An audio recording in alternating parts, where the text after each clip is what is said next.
I'll rip and screaming from your soul. We'll watch it fall. Now you clouds are all gone. Come and set your light through. Just set your light through before we're only whispers in the wind.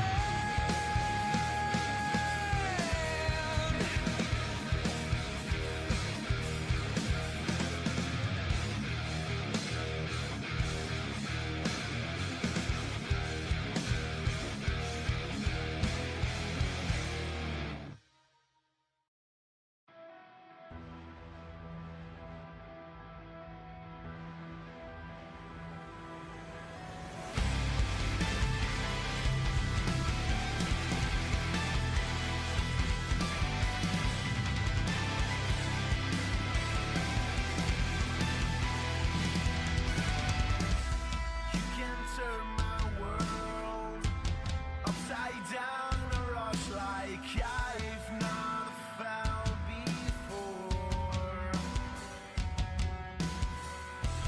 I can trust myself. I need you to make it turn. I know.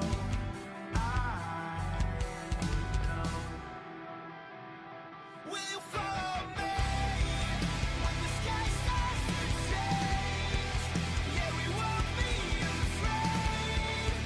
We'll never be the same again. Will you follow me? We won't leave it to chance. We can't write our romance.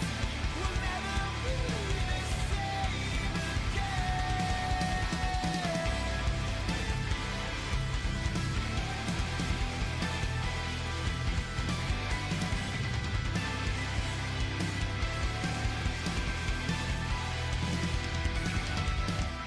I could keep the light from turning into darkness. You'd be my escape.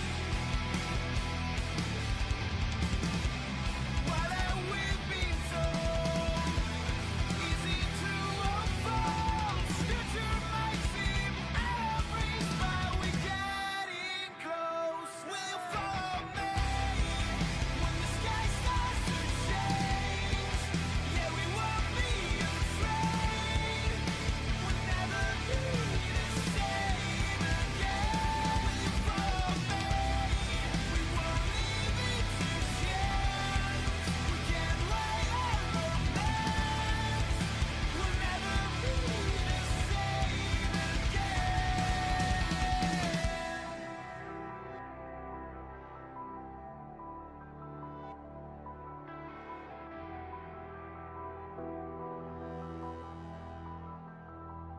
Will you follow me when the sky starts to change? Yeah, we won't be afraid. We'll never be the same again.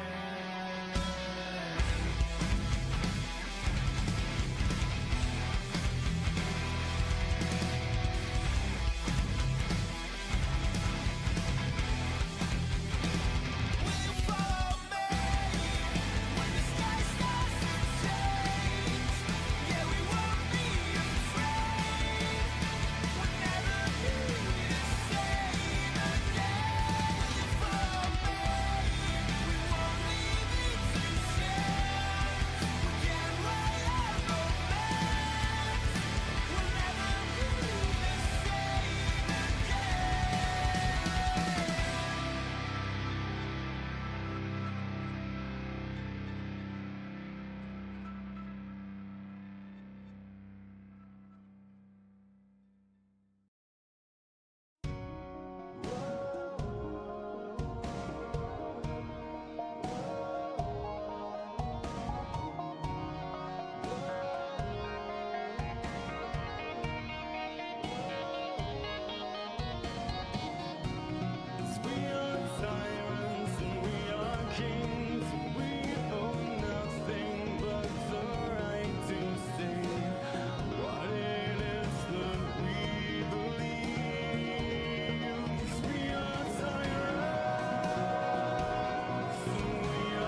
Mm-hmm. Oh, ladies and gentlemen, boys and girls, and children of all ages, hopefully you guys are doing well. The week is almost over, thank bejeebus, it almost is. I have been reigning and defending my world title non-stop between work and games, everything coming out and all that. Now, unfortunately, as you guys see, Vash is not here. He sold out to The Rock. He's now off to Hollywood for a bit, just gonna make some movies. We don't know when he's gonna be back. He took a really big pay raise for this, so we don't know. Me and Drop don't know. He just kind of disappeared off the face of the earth. So he might come back. He might not. I don't know. But I know my lower midsection is kind of hurting because of him kicking me before he left. I don't know. Did he do anything to you before he just left? He just left. Like as soon as he won the chamber this weekend, he just left like John Cena. Yeah. Pretty much just pulling the same thing. And I just realized I was muted in the beginning, so I apologize for that. Oh. But that's not that big of a deal. We didn't really get into the full-on conversation, so that's fine. You already know who I am. You've heard this introduction before, so if there was a little blooper right there, pretty sure it's okay when it comes to the audio side of things. But yeah, it's also spoiler, it will be me and Watkins tomorrow for the SmackDown coverage as well. Hopefully it's a good show. I'm having a good feeling about SmackDown tomorrow, mainly because coming out of Elimination Chamber, very hot show. Monday Night Raw, very hot show. It definitely feels like there's gonna be another heavy hitter tomorrow. I could feel it, especially with Cody addressing The Rock, which we'll save that conversation, of course, for tomorrow. But I have a good feeling about SmackDown tomorrow. But today, do you have any last words before we get into our greatest wrestling media? No, I mean, I'm just kind of looking forward to tomorrow's SmackDown. I think, like you said, it's going to be a very, very hot show. And yeah, we're on the road to WrestleMania. We pressed on the gas pedal. We're heading towards Las Vegas, and we'll be there. It's going to be hot. It's going to be heavy, and I think we're in for a good ride now. Oh yeah, definitely, for sure. Yeah. Ooh. And I am getting better, so I'm not going to really be coughing as much, which is a good thing. Little bit here and there, but not as bad. Yeah.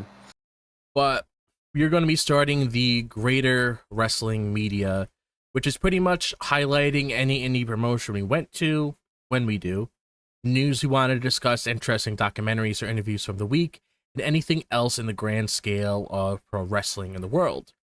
And the very first thing they were going to talk about, which I will open on my end, if I can click on it, which is actually from us. Well, obviously, me and Watkins saw other reports throughout the week. The first thing we're going to be talking about is Rey Fenix is officially a free agent. He is finally free from AEW. His actual contract status was actually supposed to expire later on in the year, around the fall, I believe, like sometime in November, so there's going to be another year added on. But as of recent, and this actually started last month, right around the time when Ricky Malachi, he wasn't taken off, his contract actually expired, but Ricky and Miro got released from AEW. They got out of their contracts early. A lot of us were saying, okay, if you're doing this with Ricky and Miro, then why aren't you doing it with Rey Fenix? It's kind of counterproductive. Doesn't really make any sense. You're giving these two the ability to roam free. Why can't you do the same with Phoenix? But he is finally free. He can do what he wants. I believe I saw something come out. I'm not entirely sure if it was legit or not, but I heard something from him that he had to sign like an NDA or something along the lines of that. I don't know the extra details on it. I could have misread something, but I wouldn't be surprised if that's a part of it, given how badly he wanted to leave, and probably a part of the plan was, okay, if I'm going to release you, you're going to do this and that. But yeah, he's finally free. What are your thoughts on this? Yeah, first of all, it's very interesting in case he did actually sign an NDA, because that doesn't look too good on AEW's part, having to sign an NDA for getting out of your contract. I mean, again, like we've mentioned this before, it's kind of a Vince move when you kind of think back to it.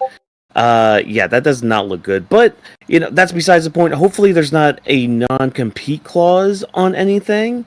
Because if he were to jump to WWE right now, which, I mean, that's always been the rumor, he could join up with Penta and all that. And, I mean, I know Penta's been doing the singles thing right now, but there is a certain team that's kind of been beaten up on some luchadors lately.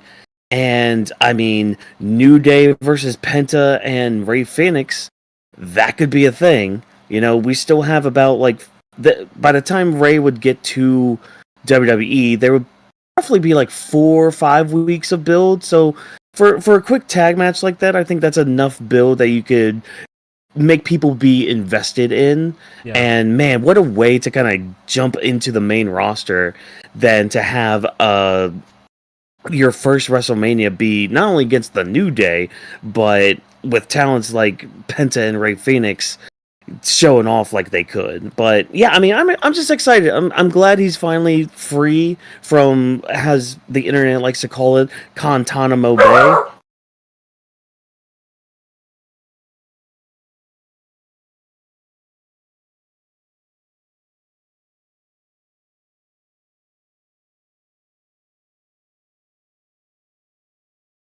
What I will say about the whole Rey Fenix situation is the fact that he could appear at any time, anywhere, and it could be too early, but I wouldn't be surprised if they start doing vignettes teasing him, kind of like they did with Penta, or if they really wanted to and they wanted it to rub off of what Penta has right now, depending how they want to structure it.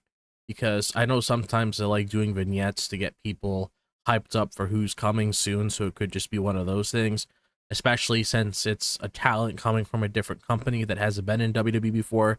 Probably a different situation if it's like a Malachi or Miro. But I could potentially see there being vignettes, as I said, being built up with him potentially coming. Or, I mean, one of the wild cards I was thinking of is, since they're in Madison Square Garden next week, if there's some certain angle that they want to play out next week, if there's something that involves Penta, maybe there's a beatdown, maybe Kaiser and Pete Dunne come to their senses, or wherever the case may be. And then we also have those Gable vignettes. We don't know what that's leading to. I know he's on the whole side quest of learning about the luchadors and everything like that. So we don't know if Rey Fenix ties into that, but there could be a possibility where Rey Fenix could debut next week in Madison Square Garden. And the reason why I say that is because it's not like it's a random place where you just throw the guy in, like it's some random town that they decide to visit for their shows. Madison Square Garden is a very iconic spot when it comes to wrestling, especially when it comes to WWE. There's a lot of things that tend to happen there, because the last time that they were in Madison Square Garden, if you guys remember, that was when we got that big angle with the Bloodline attacking Paul Heyman and then putting him through the table. So normally when they're in the Garden, they usually have a lot of big spots, not just one, but they have numerous things happen. And also, since we're on the road to WrestleMania, I can only imagine what kind of big angle would be pulled off there when it comes to multiple stories being played out. But if they really wanted to, and they wanted to have Rey just rub off of what Penta has right now, and it seemed like a lot of people knew who Penta was when he arrived, outside of the vignettes and the merch drop that happened that day, I wouldn't be surprised if they do it next week. Do I expect it? I'll say 50-50, because it's not impossible, especially if it's the Garden. The only reason why I'm labeling it 50-50 is because it's the Garden. But yeah, exactly. I would agree with you there, and also apologies for that, folks. Things going on and all that, but hey, we're good now. We're all good now. Yeah, no, I'm kind of in the same boat with you. 50-50 on if he shows up next week, kind of for the same reasons too. It's the Garden. They like to do big things there.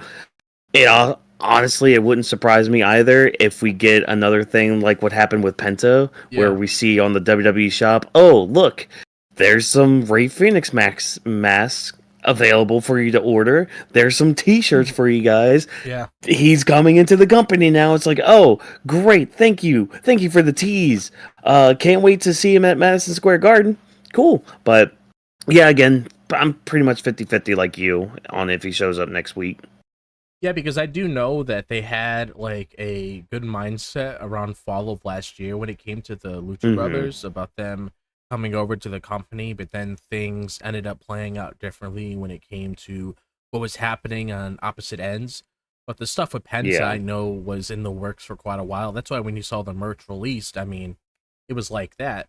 It's not like a Ricky Oh, yeah. situation where it's like Ricky debuts on NXT and then all of a sudden you see him having his own merch right away. Like, you're obviously gonna have to wait a few weeks or so before something like that happens. But if it Yeah. ends up being the same thing, me and you end up waking up on Monday morning, or if we're at work and we see something, or even if we're at home, more than likely it's probably something that takes place in the afternoon. But it could be one of those things easy. You see after the afternoon, WWE's shop shows us merch. Okay, we know what's coming. And I know before, like when they did a Penta, people were like, oh, why are they doing that? I mean, isn't it supposed to be a surprise of who it's gonna be?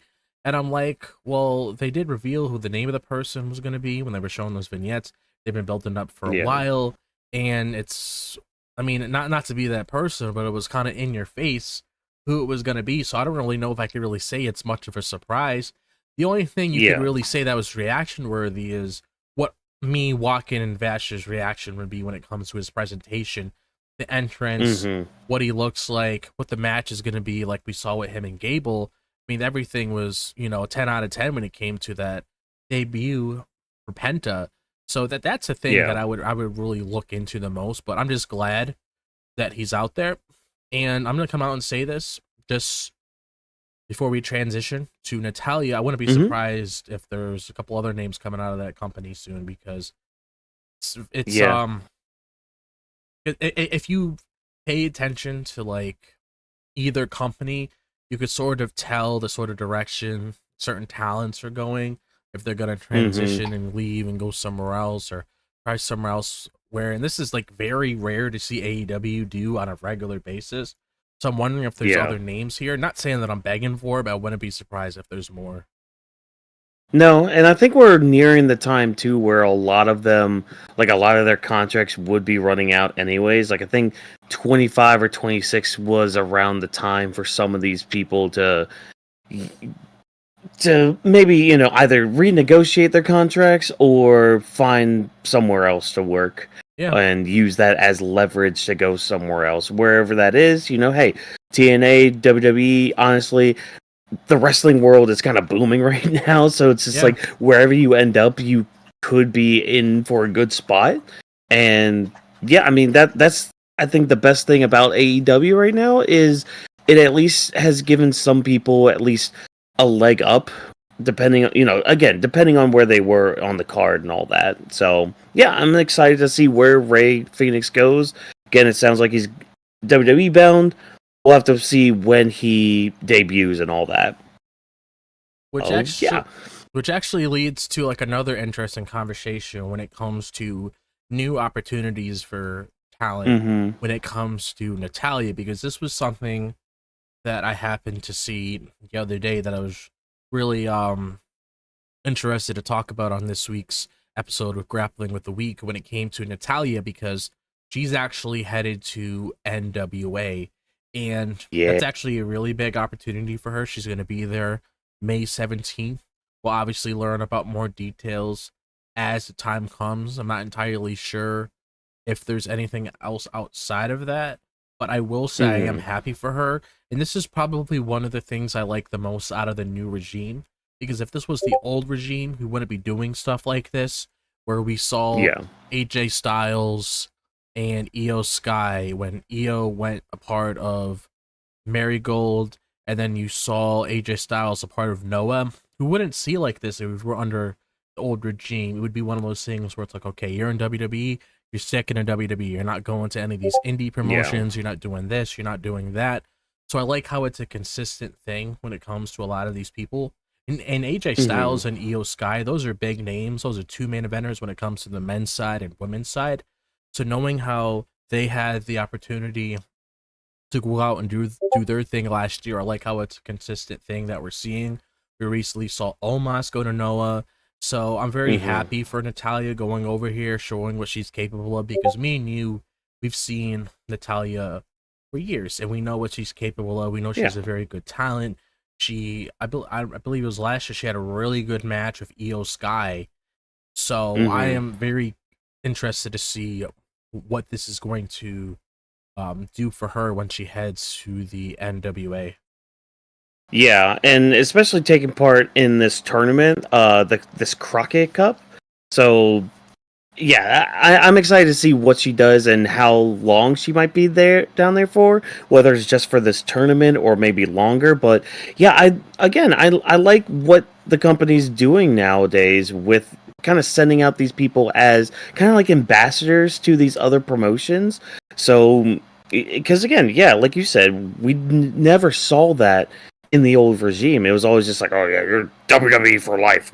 Don't mention anybody else. It's just WWE, just the WWE universe. It's like, no, there's more to that out there, and like you can kind of see that through the games as well. Like that's always a good reflection of how the company sees the outside world and all that.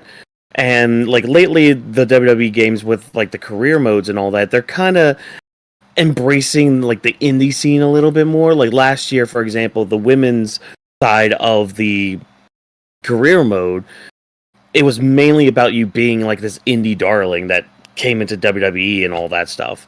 So they're really embracing that aspect of it. And again, it only benefits the company, and they use certain stars in these roles. So, you know, you had mentioned some of the bigger names too with it, but like Natalya is a good name for a setting like NWA, and especially with somebody like Natalya, because like she's basically on the roster to be an in-ring coach. You know, like she's always in there with like newer talent to kind of help them get their legs going when they go up to the main roster. Like, correct me if I'm wrong. She was Kiana James's first opponent when she was called up. Yes. Yeah, so again, she's one of those gatekeeper types that kind of helps those talents learn the ropes a little bit when it comes to like the main roster. And like recently, like in the background, we've seen her talking to Maxine Dupree. So it's like, okay, well, what are we going to be doing with them? Are they going to be becoming a tag team a little bit? Is she going to be kind of helping her keep getting better and all that? Yeah, I mean, I'm excited to see where she goes from here. And yeah, this only benefits everybody, you know. Like we saw the benefit with Noah, where it's like, okay, we're gonna have, you know, Shinsuke, we're gonna have Omos as big attractions for it. We're gonna have AJ Styles come in for a match or two and all that. And I mean, with this whole deal with TNA, AJ could show up in there. I mean, we're already seeing apparently Abyss is going to be in the new game, which, you know, we'll get into that here in just a second. But like, just simple things like that. Like, we're just boosting up the whole wrestling world. So it's just like that's why it's so baffling that, you know, tribalism is still a thing in the world of wrestling anymore. It's just like, competition is great, but also working together and creating awesome products and being able to like actually follow people around the world. That's really cool. You know, yeah, you have your home base like your WWEs and your AEWs, but like being able for them to travel even more is really cool, you know? And I mean, say what you want about his title reign, but I mean, Shinsuke Nakamura is currently the US champion, and he's gone to Noah. Like, he brought that championship to another company. Yep. We rarely saw that in an old regime. So, yeah, I mean, it's just awesome to see this. Definitely, I agree. And another thing that I know is gonna hurt me and Watkins, considering that we're both really big fans of this guy, and we did talk about him since we were on this topic with Natalya, AJ Styles. And I'm probably gonna listen to the interview tomorrow when I'm at work, so I can listen to everything that was spoke about, because I saw it was like an hour and 30 minutes, which signed me up. 90 minutes of a conversation between CBV and AJ Styles. But we found out on here, and he made this pretty clear. He wasn't sugarcoating it or anything. He made it pretty clear that he revealed on the CVV podcast that he will retire before he turns 50. And he's going to be turning 50 2027, which means 2 more years. So he's turning 48 this year. That means 2026. And 2027, that's it. He said once it hits the 50 mark, he's done. And like he said before, which I remember hearing in the past, his initial plan is he wants to retire in WWE. And like I stated, he's made it pretty clear that this is what he wants to do. Kind of like how Cena said, how this is his last year. He's not saying, oh, just because I'm on this heel turn, because I've seen a lot of people say that. People are saying, oh, just because he's on this heel turn on, that means he's going to go a little bit further. That's not the sort of narrative Cena told us, and this is the exact same thing with AJ Styles. He's done. And I will say this, though. I'm hoping they do something special for him, because this is a legend in the game. Definitely a Hall of Fame. I wouldn't be surprised if he gets put into the Hall of Fame around that time when he officially wraps it up.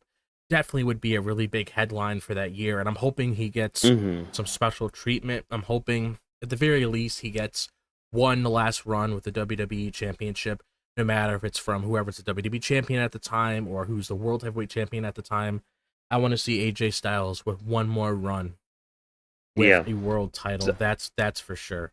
How do you feel about same this here. news?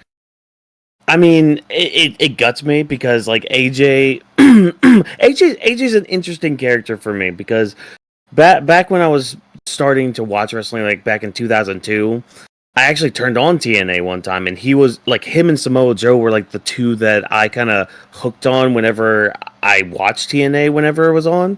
So I always remembered his name, and then I took my little break from wrestling, and then back in 2015, when I was getting back into it, AJ's name kept popping up, like, oh, AJ Styles, he's the best in Japan and all that stuff. And around that time was when he had his match with Shinsuke. And I remember watching that match, and it was glorious, with lack of a better word. Like, it was, I mean, well, phenomenal, I guess, with AJ. But then, I mean, the rumors started coming around with him joining the company, and I was so excited, because I was like, I was one of the early rumor spreaders about him joining the Rumble that year. I was like, yep, he's going to be in the Rumble. He's going to be in the Rumble. And everybody was all like, no, he's not going to be in the Rumble. Were you stupid? Well, not as stupid as Roman's face was that we had to see when he was coming out, being like, huh? Whose music is that? What? Yeah. But nah, AJ's always been around since I got back into it, roughly about 10 years ago. So it's kind of bittersweet hearing about him retiring, because it's like, man, I get it. You're getting up there in age, which, again, he's able to move the way he is. He's still able to have amazing matches at his age. It just kind of sucks, though, that it's like, man, we're nearing the end of his career. You know, a very high career that he's had. And yeah, I'm in the same boat. I'm hoping that WWE gives him his proper goodbyes, which I believe they will. You know, they're pretty good with doing that with, like, their top stars and all that. Yeah. But I mean, I'm in the same boat too. I want him to have just one last world title run, whether that's the WWE one, whether that's the world title, or hear me out with this one. You got your deal with TNA. Have him run the TNA world title for a bit. Yeah, I mean, that's another thing I did see that was brought up, which I'll get more context with it when I listen to the interview at work. So I'm going to listen to the audio feed. It's just a lot easier instead of burning battery on my phone when I watch it off YouTube. But I do remember CVV did say something about TNA, and I wouldn't be surprised in the slightest if he goes over there, makes a special appearance. I mean, like we talked about before, the partnership is doing great things for them. NXT talent's going over there. I mean, the Hardys, which I'll touch on them once we cover the NXT part. They've been heading over there. That's a big name at WWE. They even said themselves, you know, we're home. Which, this is what we grew up. We grew up seeing them home. Yeah. We grew up seeing them in the WWE. So it's like, I wouldn't be surprised in the slightest if he goes over there, does something a little bit special, because, I mean, you go back to, like, the early age of TNA, he was the guy. He was the guy holding the company together. I recently saw a clip. I don't know what match it was, but I recently saw a clip where, obviously, they're known to have the 8-sided ring. And there was a spot in the match where like AJ Styles was like all the way on top, so I would assume it's like some sort of like steel cage match. And he brought up a ladder up there, and he climbed up the ladder, and he was like hanging on top of like the thing over there, where like the lights normally are. And he was trying to aim a position to where the guy was that was on the table up there, because there was a table laid out, and the guy was laid on the table. Keep in mind, me and you can be here watching from the audience. He's literally all the way on the top of the ceiling. Like if you were to put his hand on the ceiling, that's where he was. He was hanging off of there, and then he dropped on the guy. Not saying it went from there all the way to the ring, but on the top of the cage that was closed off with the table right there, and he went right on the guy. You see like a lot of crazy spots from that guy, especially when AJ Styles was doing his thing. I mean, that's basically what a lot of people remember AJ from. When he was like in TNA, all the great shit he was doing back then. And that's why he was such a big deal back then when he came into WWE around 2016, because that was a big name coming from that company. And that was probably, I would say, the hottest free agent that they got in a while. And I still remember the talk back then, because before I started doing this sort of content, 'cause I did content before, back in 2011. But before me and Watkins and Vash started doing this, I remember watching other YouTubers talk about AJ Styles when it came to their overall reaction of him being at the Rumble. I remember that whole entire atmosphere back then. I remember there being in the moment watching that Royal Rumble, because I believe that 26 Royal Rumble, if I'm not mistaken. Yeah, 2016. Was it the same Rumble where Roman's title was on the line, or was that something else? Yep. Yeah, that was the same one, because Roman started at number 1. It was him and Rusev that started it, and then AJ came out at number 3. I'll never forget, freaking goddamn it, Kevin Dunn, where they just held on Roman's face while AJ's new music hit, and he just had that stupid look, like, huh, what? Who is that? And so, like, us in the audience, watching at home, had no idea who this was. We couldn't see the Tron at all, but you hear the crowd going nuts when it's like, I am, and then it says, phenomenal, and like the crowd's going nuts. He's in his like hood and all that. He takes it off, bam, still has his like mom haircut going on. Like it was such a good moment, man.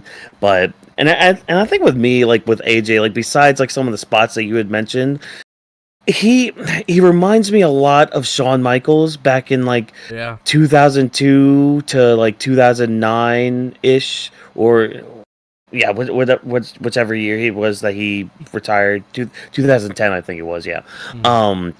Where like he's just, whenever he moves around the ring, it's like melted butter. Like you take a hot knife and you just put it through butter. It's like that. It's just so smooth, so relaxed, but like it still has this intensity to it. So he can hit you at any moment with just like a quick forearm or like a quick Pele kick or anything like that. Like the man just knows how to move around the ring, and he knows how to command the ring with whoever he's in there with. And give him a good dance partner, and you have an instant classic. The man could get a good match out of Jinder Mahal of all people, and like especially back then when people were so mad that Jinder was the WWE champion, AJ at least brought him to a decent match. Like that's how good the guy is. Oh yeah, definitely, for sure. And we even have like something currently teased on television right now that could potentially be a match of him and Logan Paul. And I know how people feel about that, because people are like, well, AJ deserves better, yada yada this, yada that. But don't get me wrong, I understand what you mean, because if it was up to me and I had the pen, I would probably be thinking of like just him and Braun Breaker at Mania. But if that is the potential match, I'm not going to say it's going to be bad, because regardless how you feel about Logan Paul, then trust me, I'm not saying I'm the biggest Logan Paul fan. I mean, there's a lot of other people I'd put above him.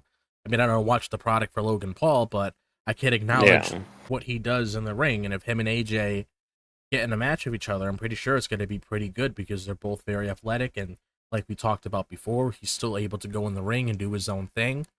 So I'm just hoping for the best for him, and hoping they had some good plans for him this year and then leading up to his retirement. Yeah. So the next set of news that we saw You guys obviously saw talk on here before when it comes to 2K25. We talked about it on Grappling with the week before. We've even made a video talking about our overall first impressions when it came to what we knew about the game. Now we learned about what the DLC packs are going to be. And I got done talking with Watkins before we went on air when it comes to Super Smash Bros. Not saying this is the same thing, but pretty much one of those things where it's like you're talking about those guys that you really want to see in the game.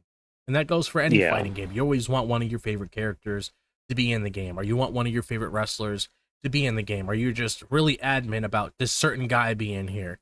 Well, we actually know the full DLC roster when it comes to WWE 2K25, and if you pre-order the game, and I do believe you get like the biggest bundle, I believe that comes a part of it when it comes like the Bloodline edition. I'm not sure if it's the same thing with the Undertaker edition.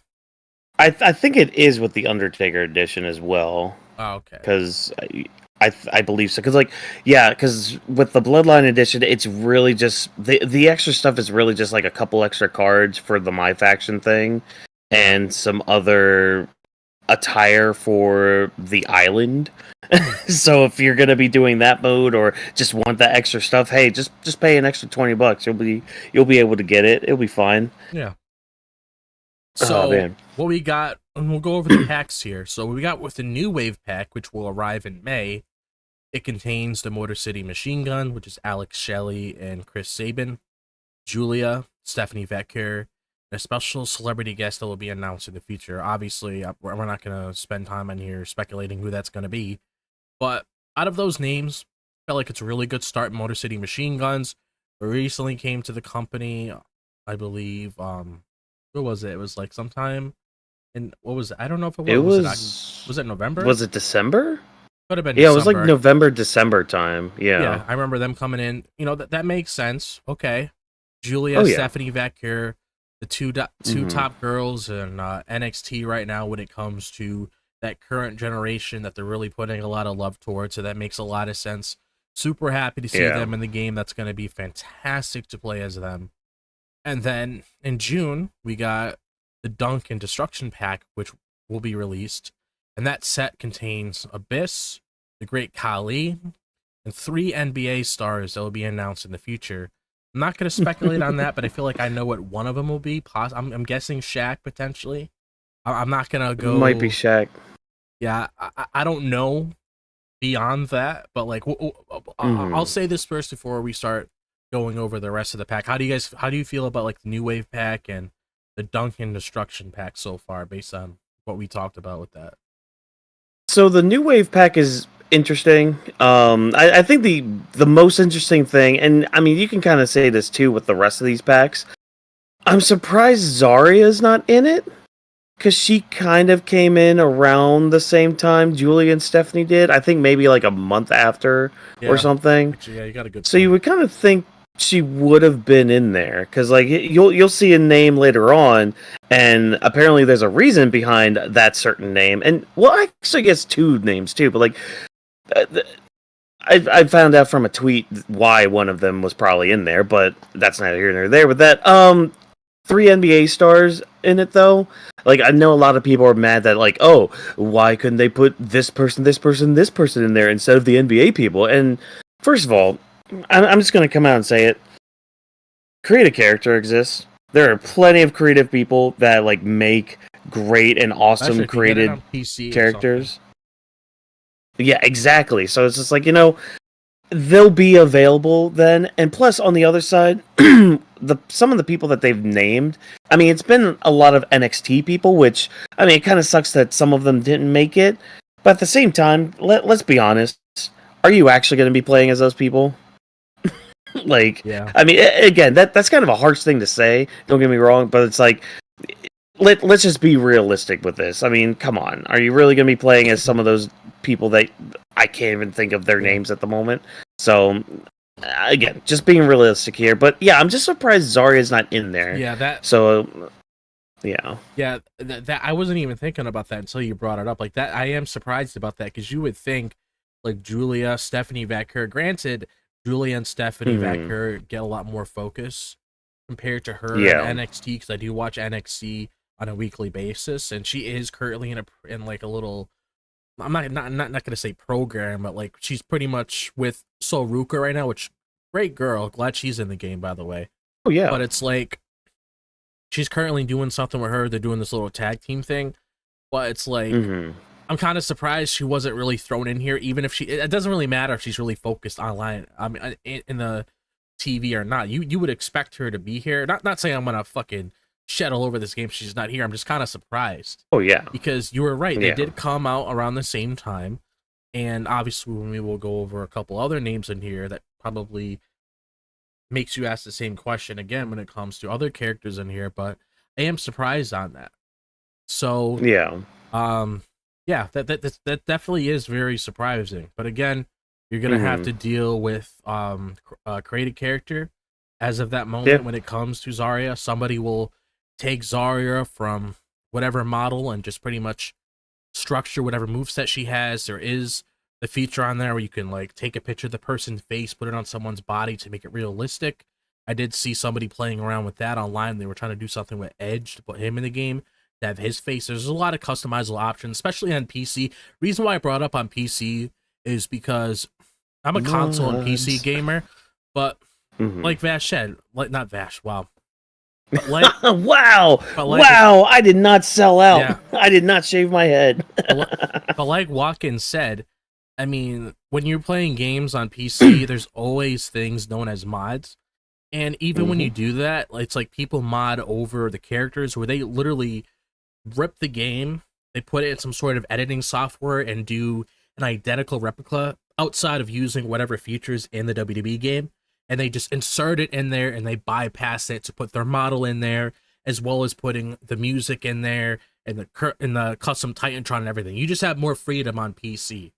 So that's your little loophole if you want to really do something with that. But yeah, and plus, like the other name that's really interesting in this, and I again I had mentioned it earlier, Abyss is in this. Now Abyss is a TNA star. Yeah. That's like, again, you know, create character exists. People create, you know, TNA, AEW stars all the time. This is an official Abyss character in the game. What? What? How are they able? I guess they were able to, because I think he's a producer in the back, anyways. Yeah. But even still, just like, I'm surprised that they were able to. And like, again, there's a couple other names that I'm kind of surprised that they got to be in this game. So yeah, cool. More power to y'all. Especially when it comes to this pack, which I feel like Zari would probably fit in given the name of it, the Fearless pack, which will release in July, and this pack will contain. I almost said Cactus Jack. It will contain New Jack, Jordan Grace, Penta, and WWE Hall of Famer Bull Nanko. I probably butchered that. I apologize. But she's going to be in the game. Makes sense. Recently got into the Hall of Fame last year.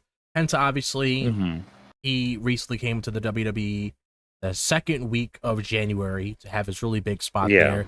Jordan Grace, she's been working with the company ever since she came over to NXT last year to really ignite that whole partnership and everything, and she's officially a member of WWE once she officially made her debut at the Royal Rumble as the WWE superstar this time. So that makes sense. And so I don't have any issues like with this one. I mean, I'm hyped for Jordan Grace and Penta in here. I mean, that's for sure. Going to be really interesting to see like that Penta's entrance in there when he does a Ciro Miedo, and then I just love his overall presentation when it comes to like the little the little, what do you call it, the little fireworks or fire in the background, whatever you call it. I just love his overall presentation. What I like to call the reason Netflix hiked up their prices. Yeah. Yeah, see, Penta being in here, like, I love that he's in here, but again, it's weird that he's in here as soon as he came into the company, and yet, you know, Zarya wasn't in there. But yeah, I won't beat that dead horse any more than that. No. With Jordan Grace, though, apparently, Oh yeah, we'll definitely see her next year. But with Jordan Grace, this one's interesting. So apparently, she didn't know she was going to be in the game, Oh, and she even made a comment on her Twitter. Apparently, they used her mocaps that she did for last year's game, oh, or so or when she was mhm. helping, because are you saying it's like one of those things where like they help Yeah. the Here, movement let with me like let me how get. certain people come out? Because I remember who was it last year that says it did a lot of that? There was forgot who it was. There was a certain Um. superstar that said that they did a lot. L.A. Knight. Yeah. Hold on. Where's the tweet at? Where's the tweet at? Let me go. Oh yeah, here we go. So this was Jordan Grace's tweet just a day ago. Like, so when this dropped, they definitely used the scan of me for when I did motion capture last year. I had zero clue I'd be in the game. Goat surprise. So Yeah, yeah, she didn't even know. I mean, on one hand, that's kind of cool and all that, but it's like, man, that's really quick turnaround. But hey, that's cool and all that. With yeah. New Jack's gonna be fun because I look forward to parents having to look up who New Jack is, and when kids discover who New Jack is, because you guys are in for a well earned shock.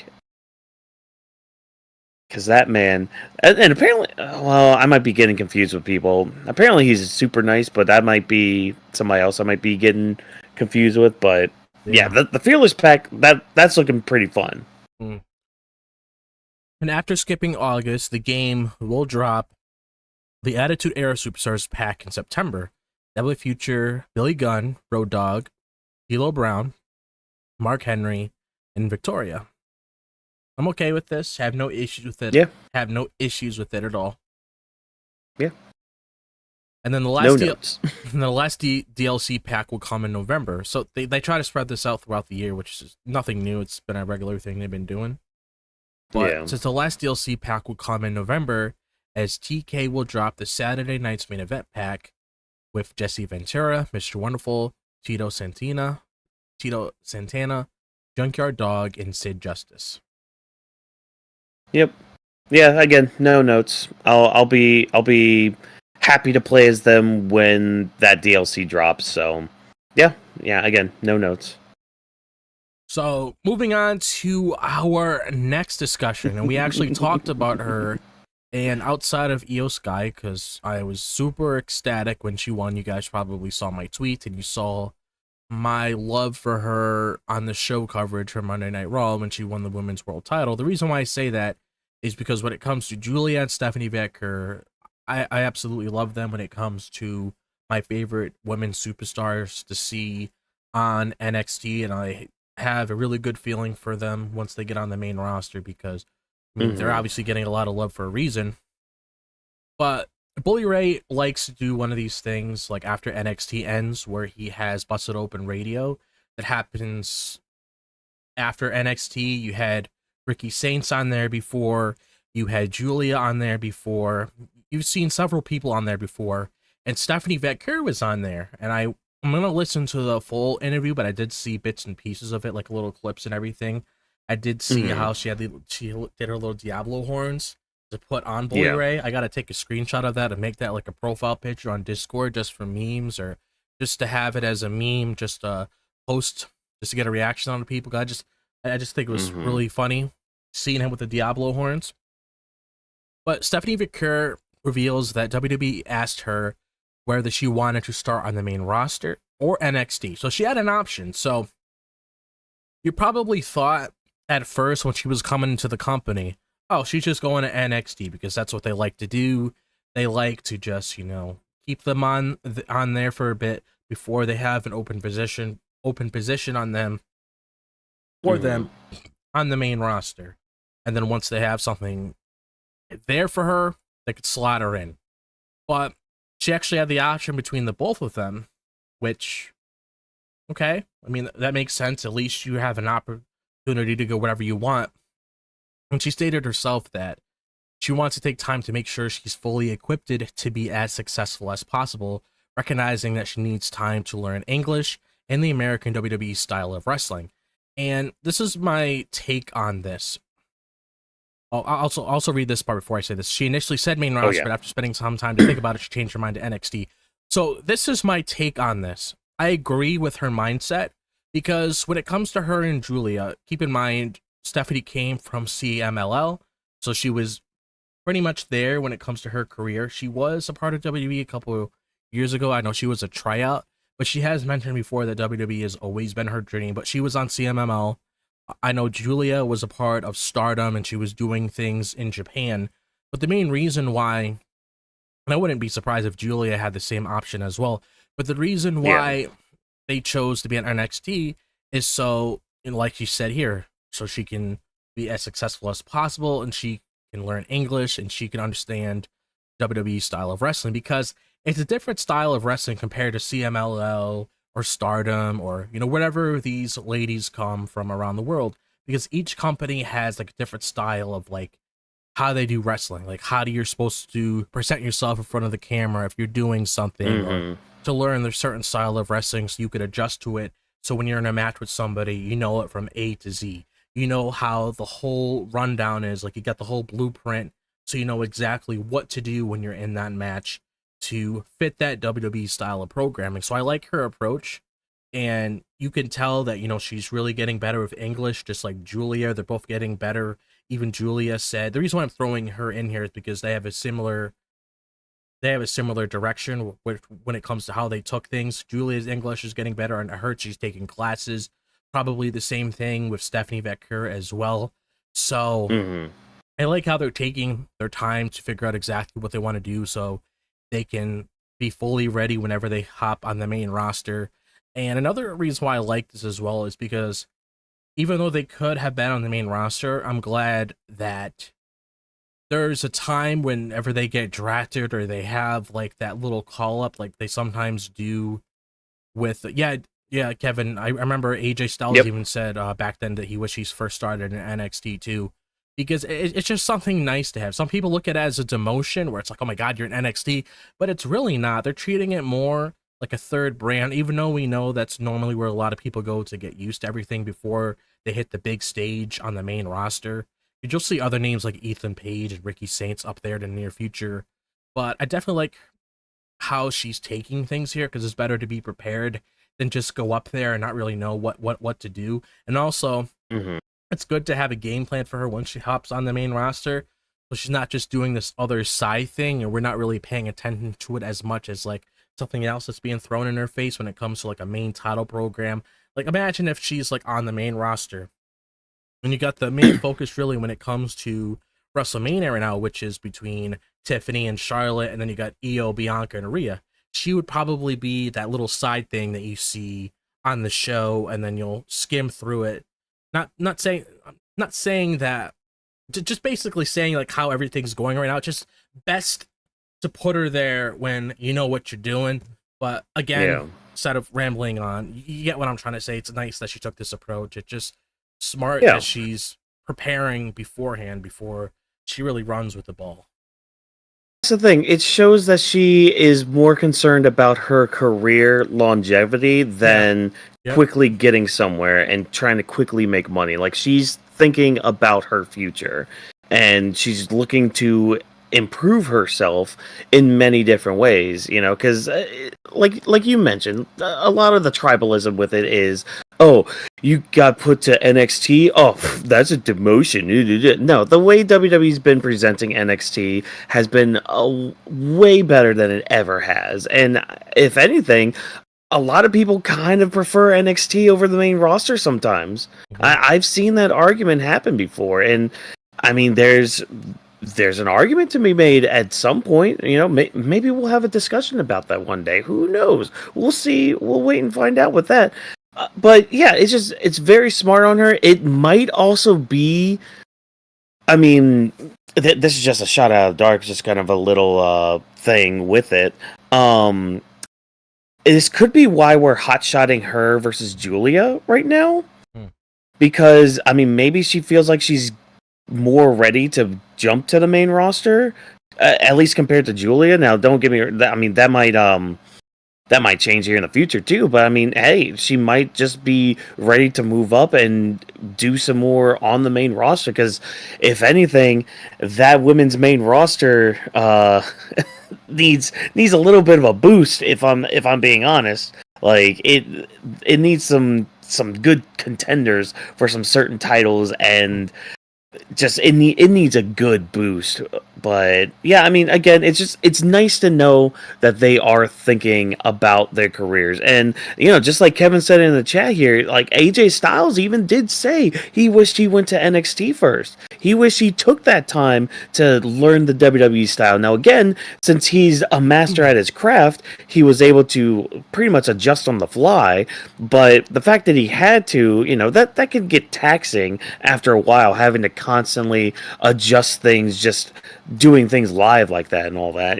So yeah, I'm just excited that I think she has a bright future, and also too, with like these stars coming in to NXT first and then the main roster, it helps the audience and it helps the WWE audience learn who they are, whether they watch NXT or not. Or, I mean, it at least helps build a rapport within that WWE universe and all that. Like, I mean, to use certain buzzwords, obviously, but I mean, that's kind of the case, That's why they have those buzzwords, because that's kind of what it is. It's their universe. It's that WWE universe. It's like, okay, I'll take this with like the whole with an anime point of view thing here. So it's like when Goku, when he died in DBZ and he had to go and train with King Kai, he got to King Kai's planet. What's the difference here? Oh, wait, this planet is heavier than Earth. Well, yeah, that's because it's 10 times Earth's gravity. It's like, oh, well, I have to get used to this. Like, I can't fight normally. I can't punch this monkey. He keeps dodging all my blows. How is this possible? I am stronger than this thing, right? No, you got to get used to the environment, so that way when you get to the main roster, you're even better than you thought you were. And that's kind of what NXT is. NXT is basically King Kai's planet. It's these people that are coming from, wherever they are in the world. They're training in 10 times Earth's gravity, and then when they get to Earth, they're even better than they were coming in. Now, that's the idea. Some people, they don't really make it too far when they get on the main roster, but I mean, I think that just kind of depends on the talent and all that and what they end up doing with them. But yeah, again, I'm glad she seems happy. There were a couple clips going around that I kind of caught some of it of, but I do want to kind of dive in with some of these interviews here shortly, just so I get a better understanding of some of these people rather than through random clips. Now, I know I didn't put it on here because there was another interview with a former women's star that kind of started some things, but again, that was because clips were going around too, and I would rather have the whole scope of things rather than just taking a clip from things, you know what I mean? Yeah. So I know you're talking about. Maybe we'll save that for next week or whenever. Maybe. We'll depend, or maybe we'll just find out ourselves. Exactly. But yeah, that's all I have to say about Stephanie. Yeah. I mean, just to close it off, like especially with what they do with the Royal Rumble, like they did this year. They had Jada Parker, they had Lash Legend, they had Julia, Stephanie, just to get a little preview of like that taste of them on the main roster. So people get to know their name. It's just a good way, just so people are like, okay, I've seen where these people started from the beginning. Mm-hmm. Now I'm looking at them now. It's kind of like the Black and Gold days, seeing Prince Devitt become Finn Balor, seeing his whole journey in NXT Black and Gold, and then looking at where he's at in the main roster. Just basically following the journey, which is a reoccurring thing now, because just throw this in here just to add like 10 more seconds. I mean, NXT, the whole Evolve thing, seeing talent from there with their ID program, getting used to how they are. I watched that. It was pretty good. And just good on her. And another interesting thing to give AEW a little focus is we learned that AEW pay-per-views are coming to Amazon for purchase. Because I know there was what was it, Frightful? Was that what it was? Or Fight TV? Oh, are you talking about where they used to be? Yeah, I know it was like Fight TV, right? Isn't that what it was? You buy the pay-per-views I on think there. that was like international. Yeah, it was like Fight TV. Sometimes you can get them on Bleacher Report. Yeah. Triller was the other one that you could get them on. Yeah. Yeah. Now this one actually has some controversy with like online discussion. Yeah. Because it kind of sucks, and this is kind of at fault with WWE and their model. Because with their model, when they had the network, when they now on Peacock and all that, all the PLEs and pay-per-views and all that started coming with those subscriptions and all that. So we just got kind of used to paying $10 a month for all of our pay-per-views and all that. And it's like we kind of got that quality too with the $10 thing. So when AEW came out saying, "Hey, we're going to be on Amazon now for you guys to purchase our pay-per-views," because we're still calling them pay-per-views because you still have to pay per view. And right now I think it's sitting at $50 on Amazon. And yeah, a lot of people just don't like this at all, which I do get that argument. I get it because again, we've kind of been trained and conditioned to have all of our stuff ready to go with the subscriptions they're on. And I think, correct me if I'm wrong too, there was something with the HBO Max deal that we were supposed to be getting these events through HBO Max. Yeah, because I remember there was supposed to be one of those things where it's like you got the Max subscription and then you had to pay like a little bit of money to get the pay-per-view. Yeah. If it was up to me, to be perfectly honest, I would just, because I know how they tend to have like these add-on stuff, because you see it how like what Disney's doing now with the whole Disney, Hulu, and Max bundle. You know how they're starting to do a lot of these bundles lately. Considering how AEW is like another big wrestling promotion within the community, you would think by default they would do like some sort of package where it's like you pay a package price, or if you want to get HBO Max as it is, you get it like that. Or if you want the AEW pay-per-views included, you could pay that price and you just get it off of that. That's how I would structure it, really. Or if they really wanted to, they could just do with the whole Peacock thing with WWE. I mean, that's pretty much the format. That's what works. It's easier. It's not like it's going to really ruin the overall presentation of what they're doing on the pay-per-views, because AEW always does very well when it comes to their pay-per-views, when it comes to their matches, and really helping things stand out. That's what AEW is really known for. So when it comes to this whole Amazon thing that I saw, it's, again, like I mentioned before when we were talking about the whole Rey Fenix thing, when it comes to releases and stuff, not saying I'm using it as an example to shit on them, but I'm saying if you're doing this and that with certain people, you should do it with that person. So if you're having this whole entire model with the whole AEW being on Max and everything, it's kind of counterproductive that this is what people thought it was heading, and now it's this whole Amazon thing. So now you're really confused what you're putting your money towards, which I just feel like if there's an easier option there, just do it like that. Don't have it be like this whole entire like maze to figure out where you're gonna go to get your source of entertainment on a Saturday or Sunday night. Yeah, and that's just the confusing part. It's just like, okay, now I have to go onto this streaming site to view this thing, and hell, you even have to have, apparently, you might have to even have a Prime membership to even use it anyway. So it's okay, well, now I'm already spending $20 a month on this streaming service. Now I have to pay an extra $50 just if I want to buy and watch this thing. Yeah. What the hell is up with that? So, like, I do get both sides of it, because I think AEW kind of also needs a little bit more funds like that. I don't think they have a lot of the cushion, but I mean, if they do, hey, great, awesome, but they're not really taking advantage of it. But again, this could also be a whole bunch of things with like contracts and all that stuff with Warner Brothers and all that. So just things that we don't get to see because we're never in the room where it happens. Which leads me to our next big thing that totally took me by surprise, that I got super excited about. So WWE is looking to host an Evolution event in July. And this is coming from PWN Discord, which I am a part of that. Great people over there. I have fun with the friends that I made over there. I always look forward to interacting with them when it comes to certain events. Definitely a place if you want to go in there and interact with people and stuff.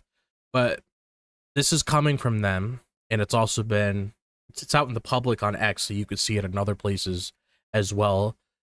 But it says as first seen in the PWN Discord exclusive channel, WWE is looking to host an Evolution PLE in the future. Everything on the schedule is still. I am like my fucking glasses. Everything. Yeah. Basically, it's currently set for July 5th at Mohegan Sun in Connecticut. So I would assume by default you get this early in the month, and then you probably get that Money in the Bank pay-per-view maybe 2 weeks after. Because I know Money in the Bank is normally in July, so maybe you get it like 2 weeks after, maybe a week after, or whatever. I would say maybe just make it 2 weeks after, just to space it out, to be perfectly honest, just so you can have some breathing room with that. But yeah, it's going to be at Mohegan Sun in Connecticut, which is where I live, and that's only like an hour drive. Ooh, that's not bad. That's not bad at all. Yeah, that's not bad at all. And I even said to myself, I'm like, it's been a while since I've been to a WWE event. Like, the last event that I really was at, I think it was Payback. This was the time when Big Show put John Cena through like that light and it exploded. I think he had a match with Edge. Like, that was a long time ago. Yeah, then. That was the that was the last time I was at like a pay-per-view event. So knowing how this is in home territory for me, and knowing how high I am on women's wrestling, I would absolutely love to go here again. Because Evolution back then when we got this, it was a great PLE. And I'm actually going to look it up real quick just to look at what we got around that time. I remember a couple of the matches. I remember Lita and Trish were in a tag match. Yeah. That's where we got the last woman standing between Charlotte and Becky. And I believe we got Nikki Bella versus Ronda in the main event. Which yeah, it was Rhea Ripley. I think this was like a pre-show match. Rhea Ripley defeated Dakota Kai. Well, okay, I'll just say Rhea Ripley and Dakota Kai for the NXT UK Women's Championship. Trish Stratus and Lita against Mickie James and Alicia Fox. Nia Jax was in this Women's Battle Royal. She won that. Toni Storm defeated Io Shirai in the 2018 Mae Young Classic tournament. That was like the final of that match. Which I'm hoping they bring back the Mae Young Classic. Do something doing something like that in the future. You got Sasha Banks, Bayley, and Natalya against the Riot Squad. Shayna Baszler against Kairi Sane. This was a match for the NXT Women's Championship. Becky Lynch and Charlotte Flair, last women's standings match for the Women's WWE SmackDown Women's Championship. That was like 30 minutes long, it said. And then Ronda Rousey and Nikki Bella for the WWE Raw's Women's Championship. That was the main event of that. So it's like, I'm really excited for this, and this is why I say it. When it comes to the women's division, NXT has a lot of good names you could throw on there, especially when it comes to a lot of the people that are going to be coming up to the main roster soon. Because whenever you watch NXT, Sean always puts a lot of focus on the woman there. Like, the women end up getting a lot more screen time on there compared to the men. Granted, the men's division is getting a little bit better now because you got Ricky Saints there. He's going to help out the division. Then whoever else comes there will help out the division. But putting Ricky Saints there is helping. But you got a lot of names coming from that division. And then you got like Rhea, Bianca, Io Sky. You got Tiffany Stratton, Charlotte Flair. All of those names there, Liv Morgan, all of those names there on the main roster. So you got like a lot of names you could throw into this next Evolutions PLE. Yeah. What I personally want to see, honestly, I want to see a mixture of like NXT, Raw, SmackDown. Like I'll just spit and say something like this. Like you could see Rhea Ripley against Zarya. You could see Io Sky versus Julia, or Io Sky versus Stephanie Vaquer, or Becky Lynch against Sol Ruka. You know, just throwing names out there. Not saying that those are going to be the matches, but you got like this big pot of a lot of women talent, and a lot of people say all the time there's so many upcoming stars outside of free agents that they're coming from the NIL from the NIL program. Now you got Evolve in here with like Zeta Steel and who's that other girl? Zeta Steel. There's another. I forgot the other girl's name. I apologize, but you pretty much have like you pretty much have like people coming from Evolve to NXT to main roster. You in general, you got a lot of these women's names. You could throw on this card, mix it up in this big pot, and put on one hell of a show. Just make it a special occasion. Focus on the woman, give them some time to shine. I mean, and plus, like, and when you look at the field too, compared to back then, we got 7 women's titles in the WWE. Yeah. You know, you got your 2 main women's titles, you got their 2 mid-card titles, you got the tag titles, and you got the 2 NXT ones. Now, I'm not saying you have to put all of them on there, but there's enough room, there's enough, like, stakes, at least, to really put on a great show. I mean, when you look at that first Evolution pay-per-view, I mean, I think that Women's Battle Royal was like a #1 contenders match or something. I think. But, you know, that, I mean, you had that, you had the tag match with, like, Lita and Trish, which, you know, a feel-good moment. The 6-woman tag was what it was, but, like, really the main takeaways were that last woman standing match and Nikki Bella taking on Ronda Rousey. But, I mean, even then, it's just, like, when you compare that card to what we can possibly get with an Evolution 2, it's way more stacked than it has ever been, you know, and people have been wanting an Evolution 2, like, even including the women, the female talent on the roster, like, they've wanted an Evolution 2, so I really hope this kind of comes into fruition, this actually becomes a thing, because, again, you have such a stacked women's division just in the company alone, utilize it, you know? Yeah, exactly. And we don't know when King and Queen of the Ring is going to take place. Yeah. So I'm not saying this is going to happen, because more likely this would probably fall under the pay-per-view when you had the finals match. But if not, you could even throw the finals match on here if you want to copy the whole format with the Mae Young Classic. You could put so-and-so against each other to determine the finale of that match. But yet again, more than likely, it'll probably be settled in its own pay-per-view. And I saw what you said, Kevin. Sean doesn't really have much of a choice because the men's division is weak. Yeah, I definitely get that, but that's also just the best thing about the ladies is that, you know, they're getting a lot of screen time, and a lot of people compare seeing it on NXT compared to what you see on the main roster sometimes, because there's just a lot of upcoming names that a lot of people are super excited to tune into on Tuesday to see every week. And I feel like this is going to be pretty big if it happens. And I'm more than likely going to go to it because, like I said, I haven't been to an event for so long. It's close to home.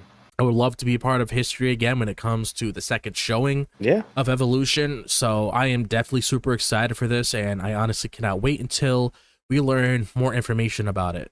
But that is great news. That is great news. Oh, yeah. To come out of this.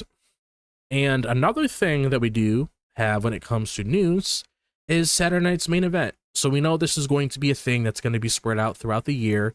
We had one in January, the week before the Royal Rumble. Yeah. And now we have another one that's pretty much going to be set in like the middle of the year. And this one's taking place in Tampa, Florida on Saturday, May 24th at the I'm going to try to pronounce this, Amalie Arena.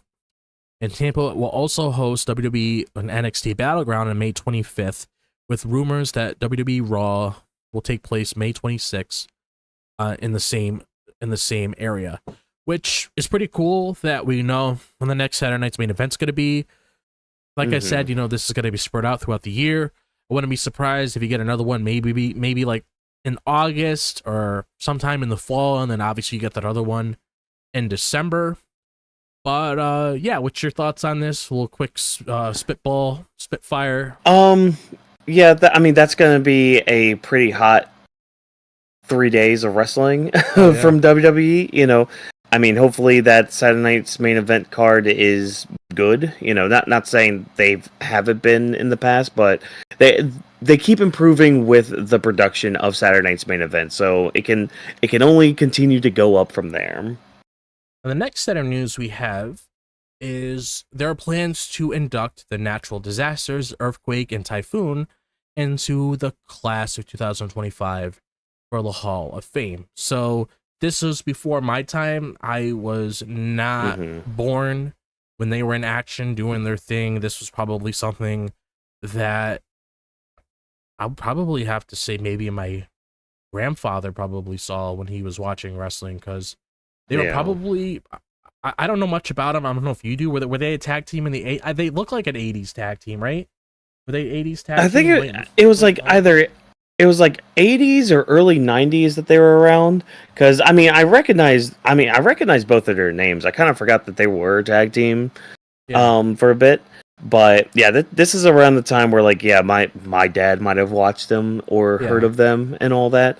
But I mean, they are older talents, but it's kind of long deserved too, I think, with some of them. But I don't. Again, there's probably some backstage politics that we don't know about that prevented them from getting into it. So yeah, I mean, more power to them. Congratulations if that is the case, and hopefully you guys are able to make it, or family members are able to make it and accept the award for you guys. I'm excited I'm happy for them. So the last set of news before we transition to the turnbuckle tidbits with Watkins when it comes to our coverage of AEW and NXT on my end is that we have Michelle McCool will be replacing Mickie James in season 2 of WWE LFG. Just in case you guys don't know what WWE LFG is, if you guys remember what Tough Enough is, it's pretty much what it is. Just preparing. Calm down. It's pretty much preparing like upcoming talent, showing them the ropes when it comes to promos, how to be in the ring, how to present themselves when it comes to being a face and a heel, pretty much getting in a comfortable role in the environment of wrestling. So sources close to A&E claim that The Undertaker was instrumental getting his wife on the show, and sources close to the series claim that Undertaker was open to continuing the show if McCool was involved. No word on if Undertaker specifically wanted James replaced. He just wanted McCool involved. So I'm just going to come out and say this. I don't really think Undertaker was trying to get rid of Mickie James at all. Maybe Mickie James just wanted to do her thing for season 1 and then transition to something else. Because I did see some people online saying, oh, is Undertaker politicking? Does he just want his wife on here just to be with her? And the way I look at it is, if you've seen a lot of reality television shows, like look at The Voice, look at American Idol, look at stuff like that, a lot of the people that we saw on those years ago aren't there anymore. Like it always switches around when it comes to like new people being a part of, like, okay, these are the people that are part of the competition. Like I remember back then, I don't watch American Idol. This was probably something that like my grandma and a lot of family watch, but it's also reality television. But you had like Simon Cowell, you had I can't remember all those names, but if you remember that group there's of people, like Randy Jackson and all of them. Randy Jackson, you remember all of them. Paula something. Paula Abdul. Yeah, Paula Abdul. Like you remember them being on American Idol those years ago. I think Simon might still be there. I'm not entirely sure. Like I said, I don't watch it anymore. He's either still on that, or I think he might be doing another different show with it. But I mean, kind of like what you said. I mean, they always switch around the judges or the coaches, I guess, in this aspect when it comes to these reality TV show kind of competition things. It kind of sucks though, because like you can kind of tell, like if it wasn't Undertaker politicking, then it was probably definitely some producers being like, all right, well, we can only have one woman on the show, blah, blah, blah. It's just like, well, I mean, Undertaker, I don't think was, again, things can come out and this could change and all that, but like as it stands right now, doesn't seem like Undertaker was really trying to make her a coach or anything, just have her involved somehow. Like I think Punk's only shown up like a couple times to give like a masterclass or something.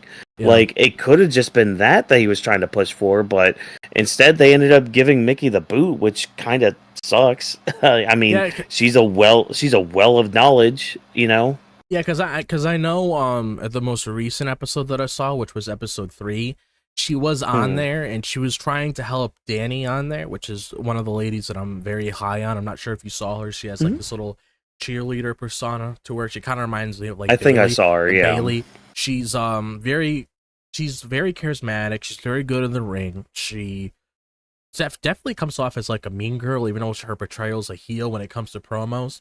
So even though Mhm. obviously she'll learn over time, she'll eventually grow from that. But Michelle was on there recently trying to help her out with coming up with a finishing move when it comes to handling someone that's bigger than you. Because obviously you have people on there, like Bianca Belair, for example, where she could give Nia Jax a KOD, but there's other people on there that might have those little grappling finishing moves that can't lift up the person. So she was trying to help Mhm. her figure out exactly, oh, okay, let's think of a submission where you can put somebody in that size range.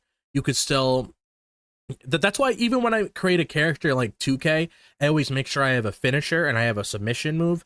That way, Yep. if you look at it from realistic point of view, if this character was real, they wouldn't be able to lift that sort of person just Yeah. based on how you view it. Where you're like, that guy can't pick up that person. Okay, put him in a submission where you can get anybody in, and that way Mhm. you have an easy route to win the match. And she was going up against I can't remember her name on the top of my head. I'll learn names as time goes on, but she's pretty much a Samoan Yeah. girl. That's a part of this that you probably saw. And she was in a match with her, and Danny went up to the Undertaker and asked her if she could use Hell's Gate as a Mm. submission so she can catch people off guard with that move, just in case she gets put in a position like that. So she Yeah. ended up doing that to outsmart her opponent within the match, and because of the advice that Michelle McCool gave her. So seeing that little interaction between them, seeing that little input to help her, get in the groove of things was really nice to see. So, I mean, I'm excited to see her on television. I don't think it's like any politicking backstage like a lot of people are Yeah. thinking. Like I even told one of my friends that I was talking to earlier, it's like, oh, what is Undertaker doing? What is this or that? Undertaker never really rubbed me off as like the kind of Mm-mm. person that would really politic backstage. I mean, he's been Yeah. very vocal, especially when it came to things between him and Hogan all those years ago when it came to the whole Tombstones pile driver story that you probably are aware of. Mhm. So it's Oh, like yeah. he's very blunt with how he feels about things. He does not rub me off as the kind of person that's gonna be like, okay, I want to do this because I'm the Undertaker. He's not like that. Yeah. He's No, he- never shown any signs like that. Yeah, he was always like, whenever you hear stories, he was more of the judge of a lot of things, especially when you hear stories about the like wrestlers court and all that. Like he was the one that basically was like, okay, yeah, no, you kind of messed up.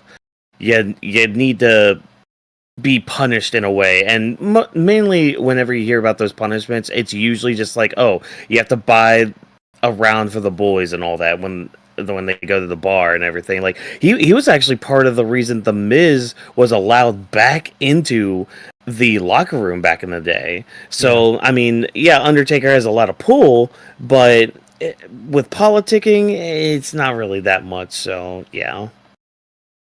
Yeah, I don't think that's the case at all. Mm-mm. But that is it when it comes to our news that we cover in the beginning of the show. Now we're going to Yeah. transition to our turnbuckle tidbits, where Watkins will give his thoughts on what happened with Dynamite throughout the week.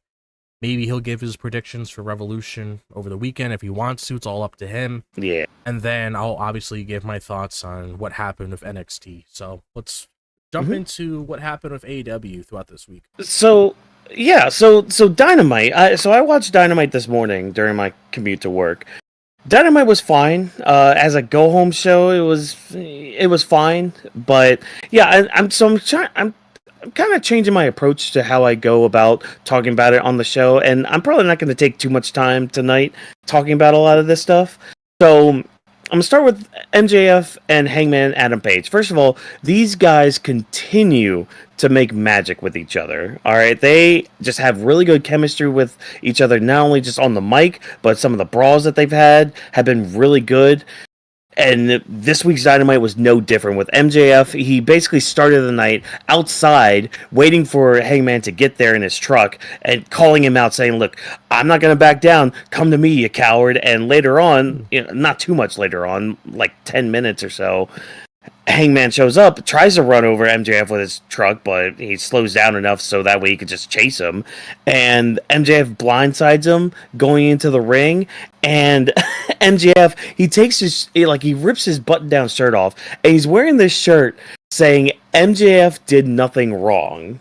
And because the whole part of the story is how, like, people are cheering Hangman Adam Page for the things that he's done, and yet when it's MJF that does almost the same things, people boo him. So it's just like, okay, he's basically calling the fans a bunch of hypocrites and all that. And so when he has Hangman knocked out, he basically says, all right, he likes to start fires, great. Are you guys gonna cheer me now after I do this? And he like pours like this gasoline lighter fluid on Hangman Adam Page. He's about to light him on fire, like in the middle of the ring. And then that's when you get like this sea of like refs and producers like jump into the ring and just pull MJF off of him. And they're just like, yeah, no, you need to go. Get out of here right now. And MJF is just yelling. He's just like, you guys are fickle. You guys are just hypocrites, all this stuff. So they're going to have a banger match at Revolution, I think. This gets a big old yes for me from Dynamite. I think, in my opinion, I think MJF should win just so he's more justified in what he's saying and all that with Hangman. I think Hangman still has a little bit more to go to fully redeem himself from a lot of the stuff he's done. But I mean, I wouldn't be opposed. Again, I think story also says that Hangman should win, especially if he's trying to make these amends and be a better person. But like, again, I would rather MJF win to kind of justify what he's saying about how how Adam Page is trying to be the main character and all that, and how he's basically being a hypocrite with everything. But that's just myself personally. Swerve and Brody King take on Okada and Ricochet. First of all, the match itself, hey, gets a good old yes from me and all that. How we got to some of these matches, because we have Swerve and Ricochet having a number one contenders match on Sunday at Revolution. That match is going to slap and all that. That'd be great.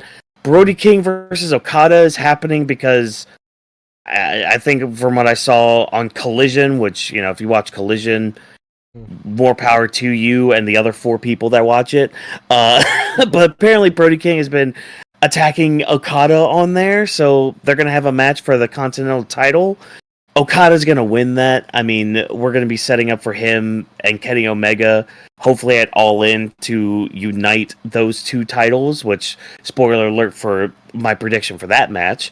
But yeah, Swerve and Ricochet, they had a contract signing earlier in the night, which it's basically your typical contract signing and all that. They both have jabs with each other. Ricochet, he's slowly getting better with the mic, but it's not to the level that it really should or could be. And Swerve ends up blocking the scissor attack from Ricochet and giving him an old scissor. There's a moment, too, because Ricochet's wearing a hat. And there's a moment... I had to like rewind it a couple times to really grasp what happens here. So Ricochet turns Swerve around. He's about to stab him with the scissors. Swerve stops his hand like this. And it's like, okay, great. You stopped him. What's going to happen now? And so Ricochet, wearing his hat, he does this little like tilt move to kind of get the hat off of him, so that way his forehead is showing.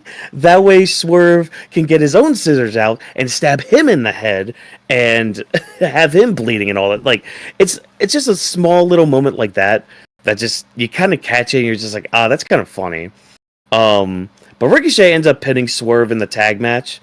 I'm assuming Swerve's gonna win because he kind of needs a big win, and to be honest, him versus Moxley, which, you know, spoiler alert for also that prediction later, Swerve versus Moxley is a little more tantalizing for me as a match compared to Ricochet and Moxley, at least at this point in time. But that's neither here nor there. But I think the contract signing gets a bit of a meh from me just because, again, some of the line delivery was just for me. We had an 8-man tag match because we got to throw all of our baby faces together and all of our heels together in order to push those matches together. I mean, the 8-man tag, it had Ospreay, Hobbs, Orange Cassidy, and Mark Briscoe tagging with each other, taking on Lance. Oh, wait, not Lance Cade. Mark Davis, Brian Keith, Brian Cage, and oh, wait, no, Lance Archer was in there. I might have gotten some names wrong. I apologize there, folks. I wrote these notes really quick as well. But the match itself was fun. There was one spot that I found was really cool. So I think it was Brian Cage. He had Orange Cassidy up in a stalling suplex. And he ends up tagging in not Mark Briscoe, I saw his name, Mark Davis into the match. And as he still has Orange Cassidy up in this stalling vertical suplex, he kind of passes him along to Mark Davis, still like in that stalling suplex, and then he hits the move. Like I thought that was a cool, fun spot, and there were some other fun spots too, like Hobbs basically throwing the little guys onto I believe they were throwing them onto Mark Davis and all that. So that was cool, that was fun, but the match still gets a little bit of a meh for me because the heels win. The baby faces win, but the heels do get their licks back. They get their heat back and all that. But at the end of the match, Kyle Fletcher comes out. And I don't want to say I'm confused, but the whole stuff with like Mark Davis being part of the Don Callis family still kind of baffles me. Because it's like, okay, we're trying to tell the story where he's being forced to attack Will Ospreay, and it's weird because it's like that's the story being told, but in the ring, Mark Davis isn't really acting like he's very conflicted. He's acting like a full-on heel when he's in the ring, facing off with Will Ospreay. But then after the match, it's like, oh, Mark, attack him with this steel chair. Go on, do it. And they're like smacking him around and like forcing him to do this, and like he's starting to act conflicted. And I don't know, it kind of takes me out of it because it's like, you're not acting like that during the match. You're just kind of acting like a heel during the match. Like, choose what you're going to do. Are you going to be conflicted, or are you going to be not conflicted is really the case. But, I mean, the big match we're kind of leading towards with this is Will Ospreay taking on Kyle Fletcher inside of a steel cage. I kind of have Will Ospreay taking this just because I think between the two, I'm more of an Ospreay fan. So I would rather Will Ospreay win. But, I mean, Kyle Fletcher, to kind of solidify his heels persona, he should probably go over as well. But, again, there's a bit of a bias there. I'd rather Will Ospreay take that win. And just because it's kind of adjacent too, because of with like Brian Cage in here as well, with like the Don Callis family, because they kind of got screwed over in their tag team number one contenders match. We do have the Hurt Syndicate taking on the Outrunners for the AEW tag titles. Hurt Syndicate's going to win that. I mean, they're not going to be dropping those titles anytime soon. I mean, Outrunners are just going to be out there for fodder. Cool, great, awesome fan, flipping-tastic with that. Hey, you want our build for the main event of Revolution? Do you want to watch Wheeler Yuta versus Adam Copeland for like 15 minutes? Because that's what we got. This also gets a meh for me because, I mean, Wheeler Yuta doesn't have a lot of heat behind him. He's just the punching bag of the Death Riders. But, I mean, for him to bring Adam Copeland to like a 15-minute match, kind of weird because of how he's booked and how he's presented. You would think Adam Copeland would take him out easily. And they try to do this story too after the match where like Adam Copeland like looks at Wheeler Yuta, he shakes his hand, and he's just like, "That's respect. That's what that feels like." So he's trying to play mind games still with this whole thing with the Death Riders and all that, trying to make sure that Jon Moxley is by himself. And Moxley actually goes to the ring. He kind of pushes around Wheeler Yuta a little bit, and Wheeler Yuta just kind of walks away. So it's like, okay, they're either playing this up to kind of trick Adam Copeland to thinking, oh, Jon Moxley actually is by himself at Revolution. I don't know, man. It feels kind of weird. Maybe a little early. Maybe not built up the best. I don't know. I wasn't really a fan of it, but I do see where they're trying to go with it. But after the match and after Moxley like runs off Wheeler Yuta being like, yeah, go away, he cuts this promo to the camera. He's just like, yeah, all right, you got what you wanted, Copeland, but guess what? You unlocked a monster. Like, just that whole thing, which I don't understand Adam Copeland's mindset here. Like, maybe he sees a weakness in a very pissed off Jon Moxley, but then when you look at Jon Moxley and you look at how his matches can go, why would you piss off somebody like Jon Moxley? Like, why would you do that to yourself? Why would you force somebody like Jon Moxley to literally yell to you, I'm gonna break your neck? Because a character like Jon Moxley would break your flippin' neck. Like, I don't understand why you would anger such a man. We had a women's tag team match also sponsored by Queen of the Ring, which is coming out fairly soon in theaters. So it should be a good movie. But we had Thunder Rosa and Chris Statlander taking on Megan Bayne and Penelope Ford. This was set up because I don't know if you guys remember that awkward moment we had with Thunder Rosa and a steel chair towards Megan Bayne, but that's why we got this match. Heels win. Megan Bayne easily defeats them. This one gets a meh. I wasn't really feeling it too much, just because, again, Megan Bayne needs more of the forward momentum with wherever she's going to be going on the card going forward. But yeah, heels win. Cool, neat, great. Moving on to this next one, which actually is my first bleh of the night. Jay White just squashes Max Caster.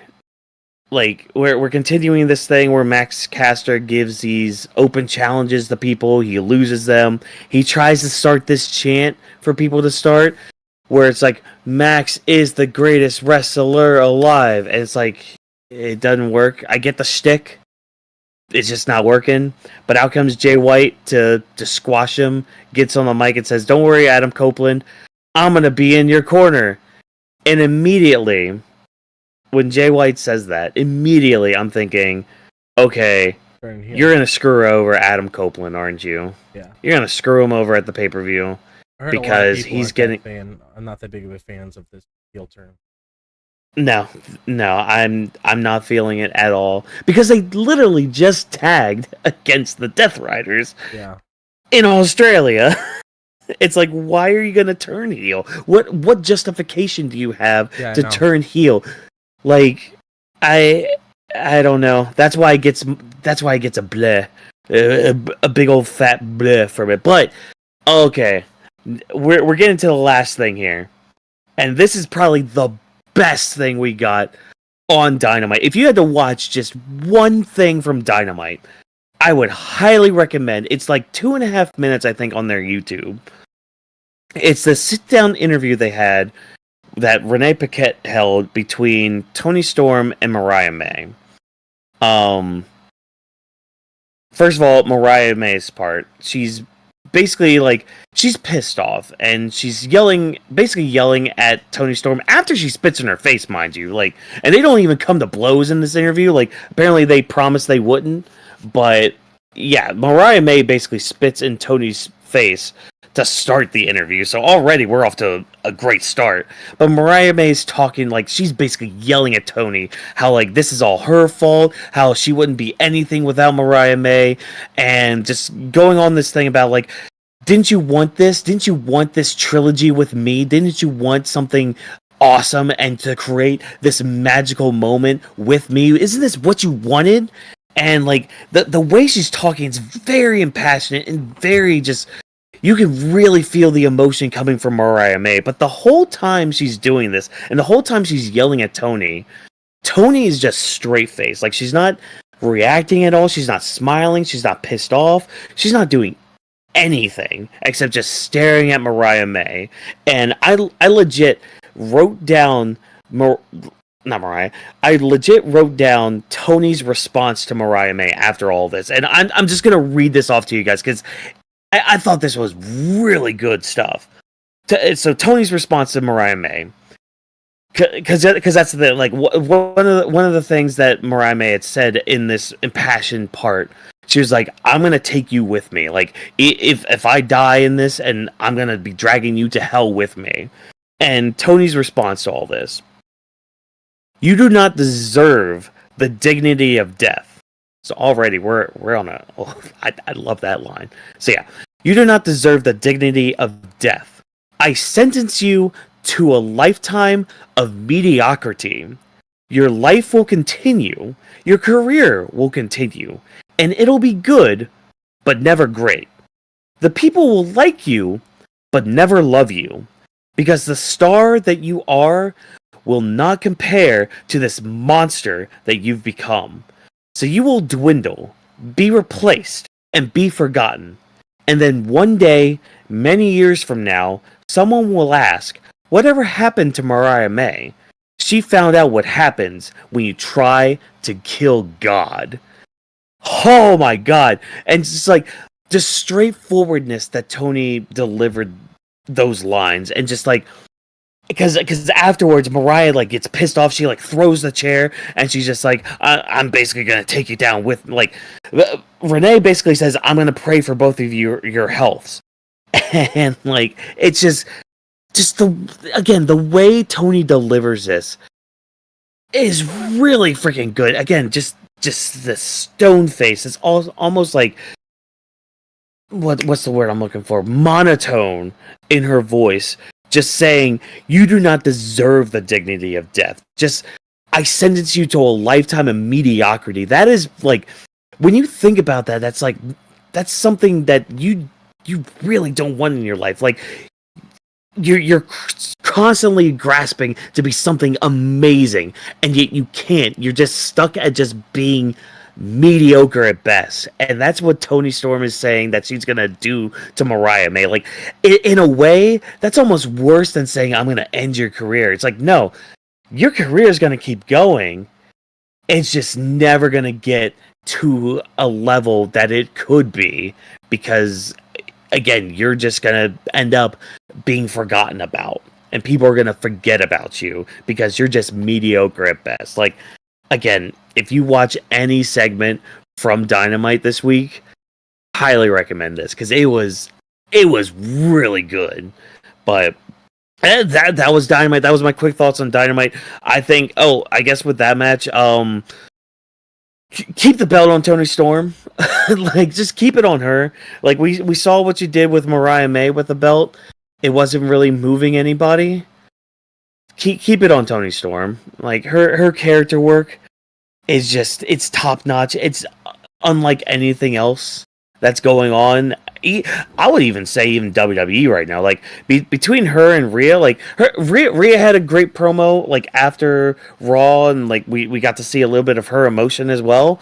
Like, between those two segments, we had some really good women's promos this week, you know, and that's not to take away from either one. It's just like, this stuff with Toni was just chef's kiss, amazingly good.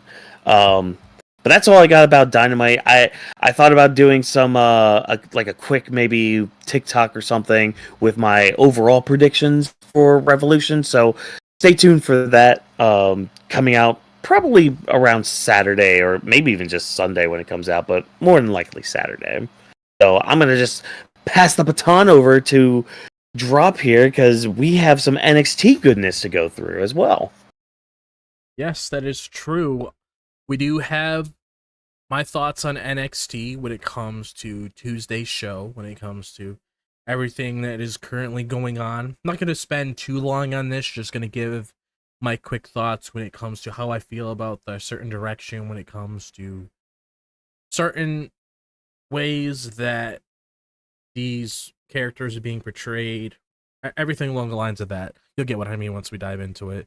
So our first match was Soruka and Zarya, and they ended up defeating Chelsea Green and Piper Niven. So this was built last week because Piper Niven and Chelsea Green were on NXT. They confronted Soruka and Zarya. Some shit got it. Some shit started between them, so we ended up getting this match, and it was a pretty good match. Chelsea Green did get busted open in this match. I'm not entirely sure when it happened. I don't know if it was a certain move that was executed, but you did get some color within this match, and I'm hoping there's some sort of direction with Chelsea Green. Not saying that I'm upset that she got pinned in this match, because it's sort of in her character. At this point, she's pretty much a chicken shit heel, like Watkins said. But hoping there's something that comes out of this, especially when it comes to Soruka and Zarya, because I'm high on the both of them. And I feel like the end game of this probably is Zarya turning heel on Soruka. There hasn't been any signs of that, but I'm hoping there's some direction for them. I mean, by default, you would think Zarya, since she was the one that pinned Chelsea Green, she might get a title shot with the Women's United States Championship, but I'm not going to really think in that ballpark, to be completely honest. But hoping there's some clear direction for Soruka and Zarya, especially when it comes to the women's tag titles. Maybe you could have Liv and Raquel go down there. Maybe they could have a match with them or something along the lines of that. Kind of wish the women's tag titles never really went away there, because then I would know exactly what they could do. But yeah, so we had Jada Parker and Kalani Jordan. Jada Parker defeated Kalani Jordan, and after that match, she pretty much said that she's going to be watching Julia and Stephanie's match at NXT Roadblock next week, which gives me some sort of idea, and I'm not going to put it in stone, because, I mean, WWE's been pretty unpredictable ever since Elimination Chamber, especially what we saw on Monday, because the first thing that's popping in my head, I'm like, oh, okay, is Jada Parker gonna take part in this match, and then we're not gonna have it default, we're not gonna have a winner between Julia and Stephanie? I'm kind of hoping not, because, I mean, if it makes sense, it makes sense to do like a DQ or whatever the case may be, but she is going to be there watching the match, and maybe that's something that we get that could possibly happen between the both of them once they have that match. Maybe that's where you come to a no contest, because maybe throughout the match she gets involved, maybe someone accidentally gets bumped into, she ends up deciding to take out her frustration on them. Who knows? We'll have to wait and see, but she is currently eyeing the NXT Women's Championship and the NXT North American Championship when it comes to that match. We saw the Hardy Boys, we saw the Hardy Boys come out. They were giving a speech saying how they were happy to be at home in NXT. And it's really nice to see them in here, because they haven't been on WWE television for so long, since they are part of TNA. They came last week. They had a match against Briggs. They had a Quarter Catch Crew. They had a match with them last week, and then you had Hank and Tank come out, pretty much trying to say that they wanted to have a tag match between the both of them. Briggs anymore came out saying, okay, we know what you're trying to do. You're trying to, get a shot with them. And then after all of that concluded, you pretty much got to what you wanted to see, which was like a little segment between Fraxium and the Hardy Boys, which is another match that's taking place next week at NXT Roadblock. Keep in mind, like we stated earlier, a lot of stuff going on when it comes to Madison Square Garden. So they're going to be there on Monday and Tuesday, so that's why you're having a lot of these big matches. And the Hardy Boys are putting their, well, it was already said last week, but their TNA titles are put on the line against Fraxium. So we had Jordan Grace going up against Cora Jade, because they were ruffling some feathers backstage. We even saw them going back and forth online. And this match ended up getting the X mark, because it pretty much came to a conclusion where Cora Jade was no longer able to compete due to a referee stoppage, because it was said at first that something happened with her knee or whatever, but we learned Mhm. it was what would you say? You saw something that was like a concussion, or you got hit on. Um, no, I think it sounded like it was just a scare. Okay. Yeah, because Cora Jade actually came out on Twitter, just like, yeah, hey, don't worry, everybody. Thank you for the kind words, but everything's fine. It was just a scare. Yeah. We thought things were worse, but everything's fine. So that's Okay. good. Okay, that's good. Yeah, because she also has Yeah. a match at Sacrifice with Masha Slamovich for the TNA Yeah. World Championship for the ladies over there. So I'm glad that things can still go as planned. And a little bit later after that, we had Roxanne Perez attack Jordan Grace with a chair backstage. So she seems like she's probably going to do a couple more things. I would assume by WrestleMania season to probably get those WrestleMania post call ups, whatever. Maybe that's when Roxanne's finally there doing a little things on here. But we have Grace and Perez set for Roadblock next week. That's going to be taking place. We got Trick Williams versus Kale Dixon. This pretty much took part because Trick was trying to talk to Ava backstage of how he wants to get his hands on Eddie Thorpe. And Kale Dixon came in there with another one of his buddies. They were pretty much trying to give, got her name, Ava's pretty much trying to give Ava like this little office supplies and everything just to be nice to them or whatever because of all the destruction that's going on with like this new group that's attacking everybody.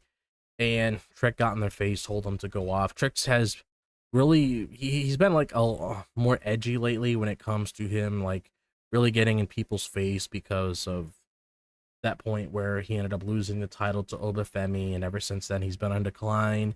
He's been showing a lot more anger when it comes to his attitude towards people. So this is definitely leading into a heel turn for Trick, I would assume.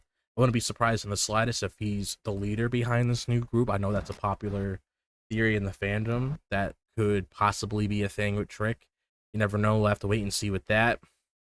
But yeah, he pretty much just tore this guy apart. It ended up having Trick won, but they ended up having another match ended up concluding because of referee stoppage because he kept beating the shit out of this kid. And then we have Tony D'Angelo with the family against Shawn Spears. This was for the NXT North American Championship. Shawn Spears is your new WWE NXT North American Champion. So he won the title. That shocked me. I'm not gonna lie. Yeah, he that shocked me. Yeah, I mean, I'm not upset with it because Tony wasn't really doing anything with it after Oba lost it to him. He kind of had it there. He really wasn't doing anything like story progression wise. He just got into like little disputes with people. They ended up having matches out of it or whatever. But Shawn Spears ended up winning the title, like I said. And then like before like Shawn went out to the ring and started this match with Tony D'Angelo, you saw a little tease between him and Ricky Saints. So I could possibly see that being the stand and deliver match that we potentially see.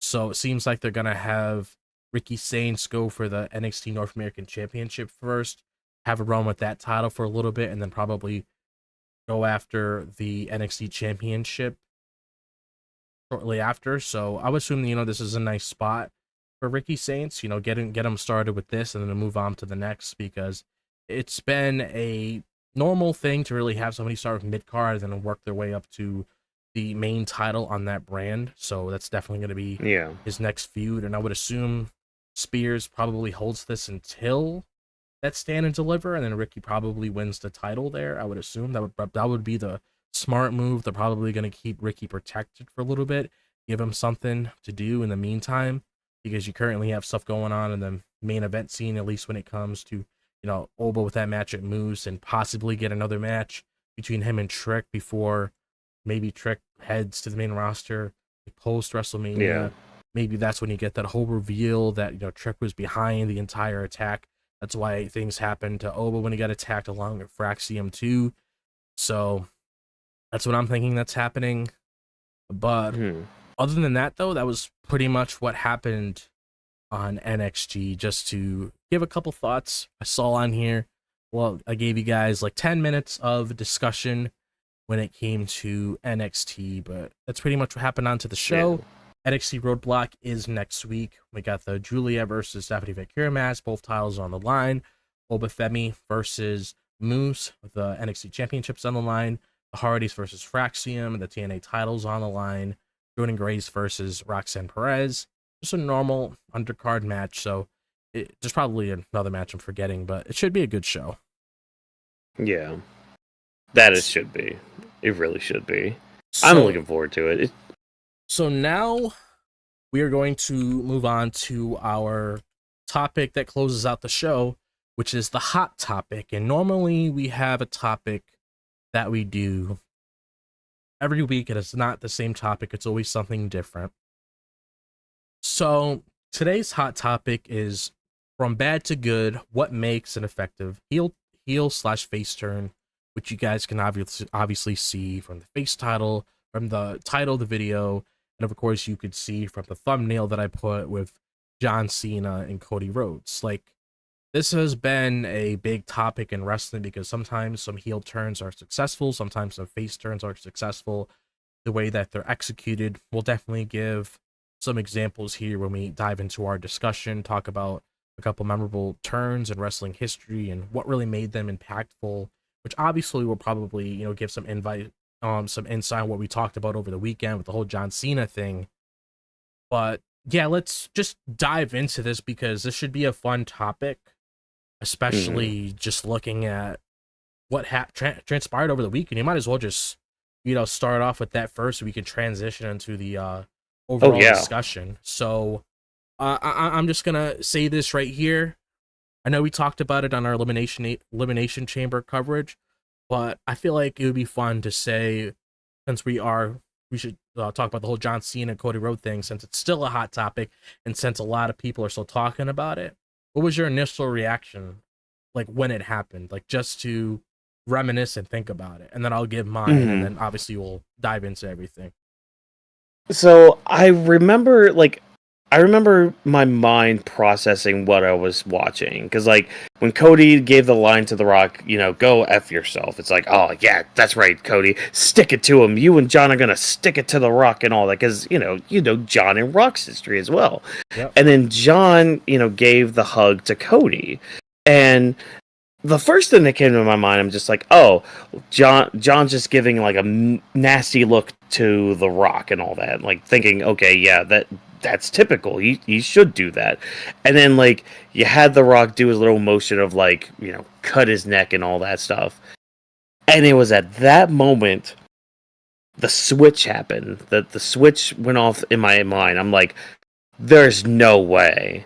Because John was one of those people that you would think, between him and Punk, with aligning with The Rock and selling their soul and all that, he was one of those people you thought of, okay, it could be John, but it's one of those things where it's just there's no way they would do that, especially during his last year in the company and doing wrestling and all that. There's no way that they're gonna finally do something that fans have been begging for years, and I mean literal years.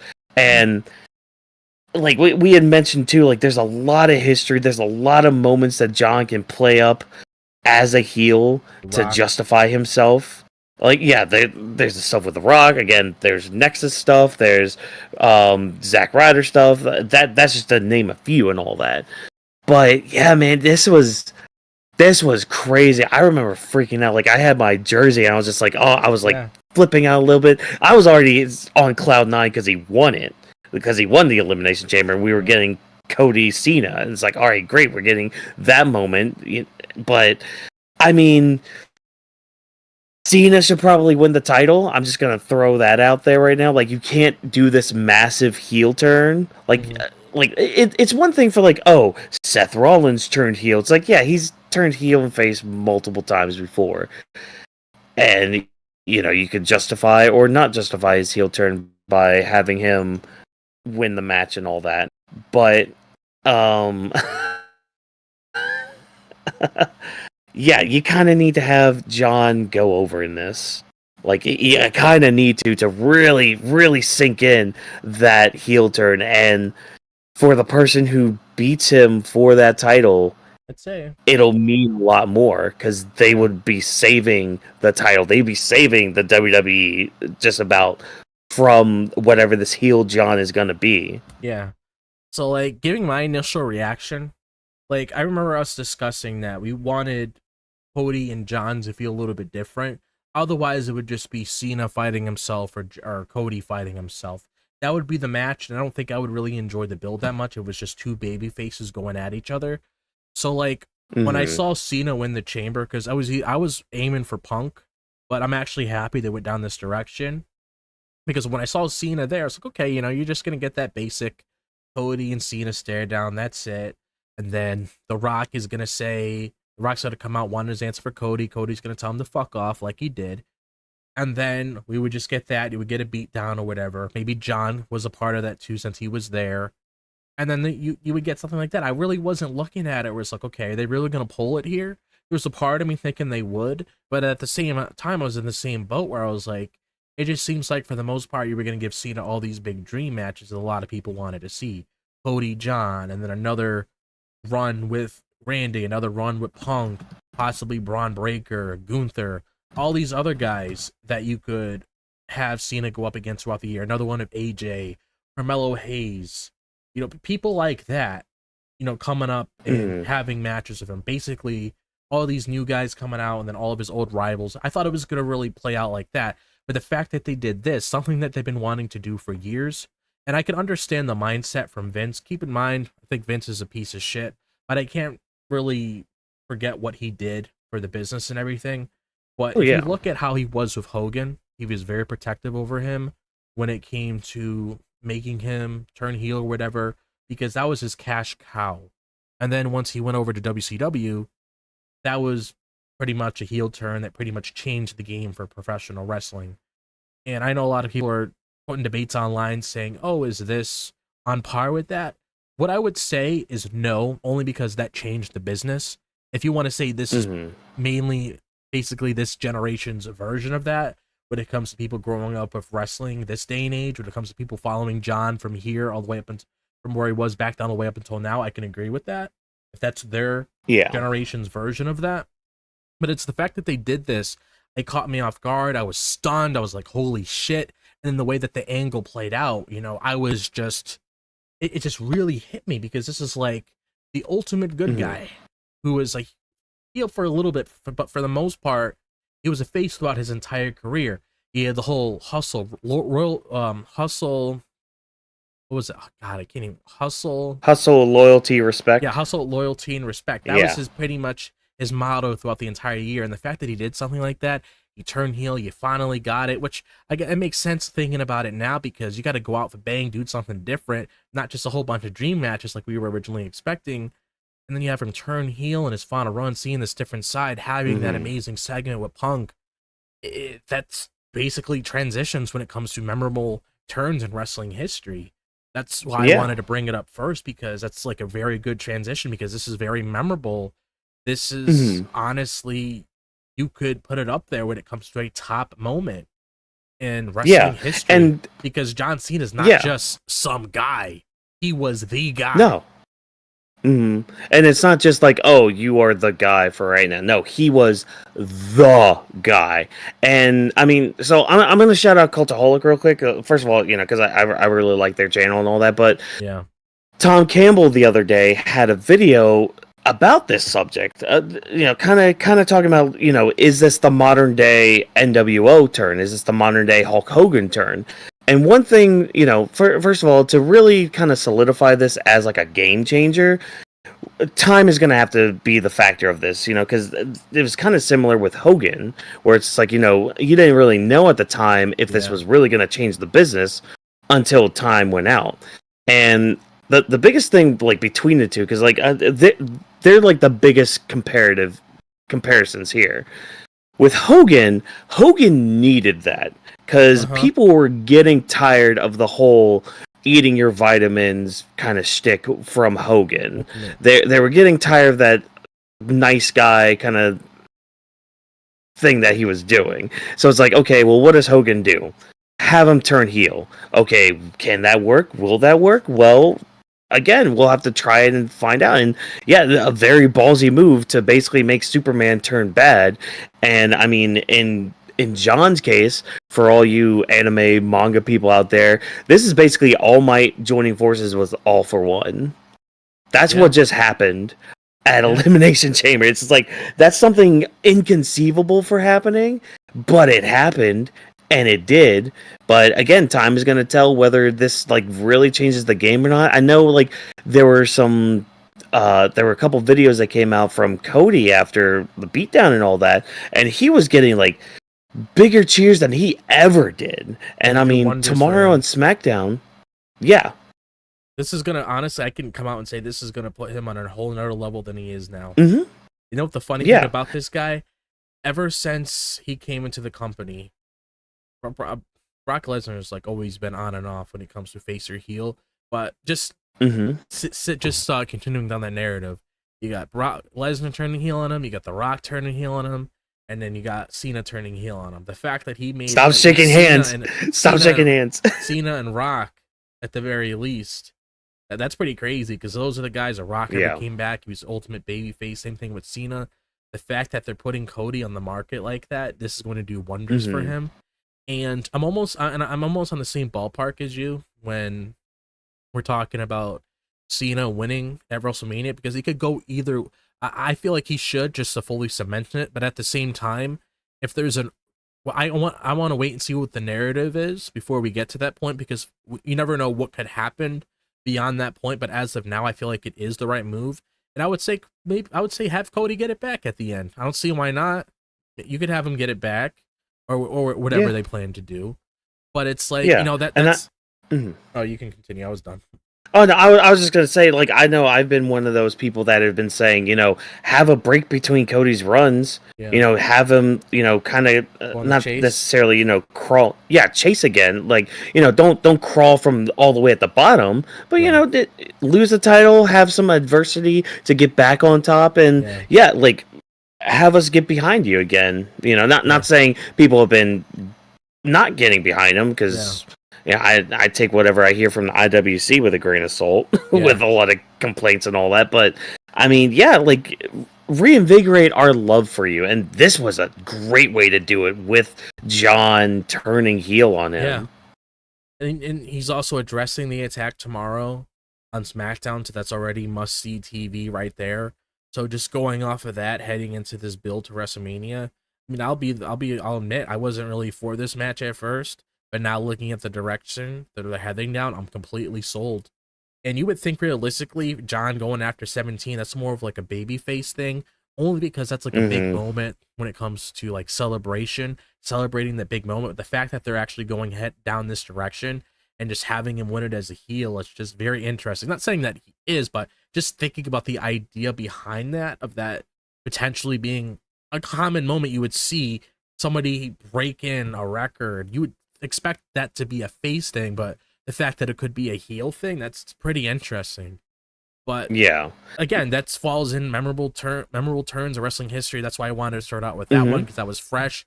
Another one I can think of is, Seth Rollins turning his back on the Shield. That's I would say around the time definitely did things for the business when he. Him, Ambrose, and Roman came in together. They were close and everything. And then he sells himself out to Triple H and Randy Orton and everybody. And then look where his career took off from that point. Yeah. Well, his career, Roman's career, Dean's career at that point, they went their separate ways, but each one of them became a main eventer in the company. Yeah. And I mean, I guess the other one that's more recent too, Roman's turn. Yeah, when he came on that Payback. Was when he when he came back at Payback. Yeah, because he came back, he attacked everybody, and then like they had that triple threat match. I keep forgetting if it was like at Payback it happened, or if it was that SummerSlam. I think it was Payback. Yeah, I don't remember which one. I remember it was like a Payback contract. Yeah, because he came back at the end of the match to just win it and all that, and he was aligned with Paul and all that, and like that's how we got this whole tribal chief thing, and that's how we've gotten the past like 5 years of wrestling and all that. I would say that changed the business, because for the Yeah. longest time he was force fed as a babyface. Not a lot of people liked it. A Mhm. lot of people were saying just make him a heel. You can get him over that way. Vince was hesitant, which I feel like it probably had to stem off of what happened with Austin, where It had to. he tried it with Austin, because Austin, he was just Austin, so you can't really say he was a Yeah. babyface or a heel. He was just Austin. He was just in his own category. But Yeah. we'll talk about that in like a little bit, not much, but just making that comparison. It's like he Mhm. tried it with him, but it didn't work out in that favor. So that's probably he was so hesitant with John and Roman. But then when it finally happened, I mean, that's something I can say Yeah. really changed the business when it comes to WWE, because it brought Roman to new levels. He became probably one of the most lovable characters because of that heel turn, and he really shifted things Mhm. around when it came to the bloodline story. And look at where he is now. The boos that he was getting all those years ago, the fuck you chants after he beat Undertaker, and all these spots that he was put in all the time that people didn't want to see him in. Looking at him now in that position, I mean, he finally got Yeah. what he should have gotten if they made that decision all those years ago. Yeah, exactly. And I mean another one, at least like from a different point of view. I mean, one that was memorable, at least for me, Batista's turn on Triple H Oh, when he yeah. won the Royal Rumble. I Yeah, I remember mean, that. you got like the thumbs up down to the thumbs down and all that, and then Yeah. the power bomb through the table. And Yep. in a way, because the fun fact too, that was when Cena won his first title that Yeah. year of WrestleMania. But I mean, that was kind of a turn, like a change of the guard almost. Because like it basically ended Triple H's reign of terror Yeah. at that point in time, Yeah. you know. And I mean, Triple H was still one of the ones from the Attitude Era, and here you go with a new guy coming in, kind of one of the front runners of the Ruthless Aggression era, Yeah. in a way. Yeah. But yeah, it ushered in a new era with him and Cena did when they won those titles at that year's WrestleMania, you know? And I mean, to even speak on that card too, I mean, Edge had that hardcore match. Oh, no, that wasn't that match. It was the Money in the Bank ladder match when he won that. So that Yep. helped him elevate himself as well. But like, because he had just recently turned heel around that time as well. Yep. So you know, like we keep going, you know, backwards, and all this. Like there, all these moments, all these big turns, and all that did really change the game, at least at the time, for wrestling as a Yeah. whole. And like The Rock there was a selling out. big. Yeah, Rock selling out as well. You know, you had mentioned Stone Cold, which I mean, that's actually an instance where, like, yeah, it's memorable, but not for the right reasons. Yeah. You know, which is funny when you like hear Austin talk in interviews about that. There was a moment in time, like in his mind, at that moment where he thought, okay, let's call an audible and let me just stun you, and you know, we'll just go back to the status quo and all that. Like sometimes you think about that too. It's just like, okay, what if you did? Because I mean, that would have changed a lot from 2001 time. Because that was during the whole invasion angle. Yeah. Like, And then you oh had man. like um and then just looking at like what made these turns like so impactful. We talked about that. Mm-hmm. Well, let's talk about like a couple babyface like moments that we got as well, like outside of the heels. Like you could look at, Yeah. like I spoke about on the podcast numerous times, getting that organically getting over as a face, or going through like a story arc as a heel, but then transitioning to a face, like Jey Uso is Mm-hmm. a good example of that. Looking at what he went through with Roman, looking at how that whole story played out in the beginning, how he was abused, he was put in a spot where he didn't want to be, and then looking at when it came to that point where he was sick of it. And it all started for when Sammy hit the chair at him. That's another one you could throw in there. Sammy turning his Yeah. back on Roman. That was a big moment. Seeing Jay finally get sick of Roman, go on his own path, become a main eventer. Look at the spot he's in right now, organically getting over. Has a world title match with Gunther at WrestleMania. You know, getting a feel like that. You could look at Daniel Bryan being another one of those. Organically getting over, Mm-hmm. loved by the crowd. Looking at the story that he had to go through when it came to the Authority. Always kicking him to the curb when he was trying to get opportunity after opportunity. Look at what happened with Kofi Mania, the fact that they had to go through a whole entire gauntlet to get at WrestleMania, and just looking at those basically like those moments where they organically got over, just looking at that little Yeah. story arc that they had to go on, which seemed like it was impossible to climb that mountain, but they did. Just looking at that, and these are people that were once heels, but then they became faces, and I mean, look at them now; they're bigger than ever. And you Hmm. can even like say the same thing when it came to, you know, Seth finally coming to his senses and eventually acknowledge what he did, which he even acknowledged what he did probably wasn't the best move, because throughout that build last year, he says, I'm the reason why Roman is the way he is. So even acknowledging your faults from Yeah. what you did back then to create what is here now is nice to see from these baby faces.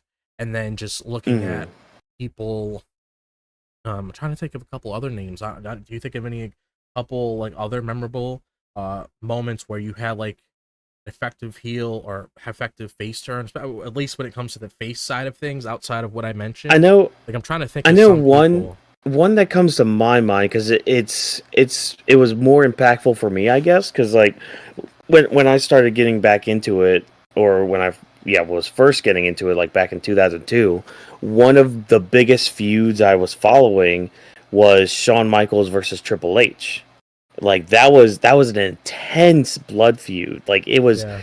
it was really bad to the point where like it spilled over like a couple years, and Yeah. they had like this epic Hell in a Cell match like in 2004, and then they kind of separated each other. They would sometimes have like a tag match or something here and there, but like they were never on good terms. And then come around 2006, Sean starts having this program with Vince, and then Vince starts having issues with Triple H. So now they're both having issues with the boss.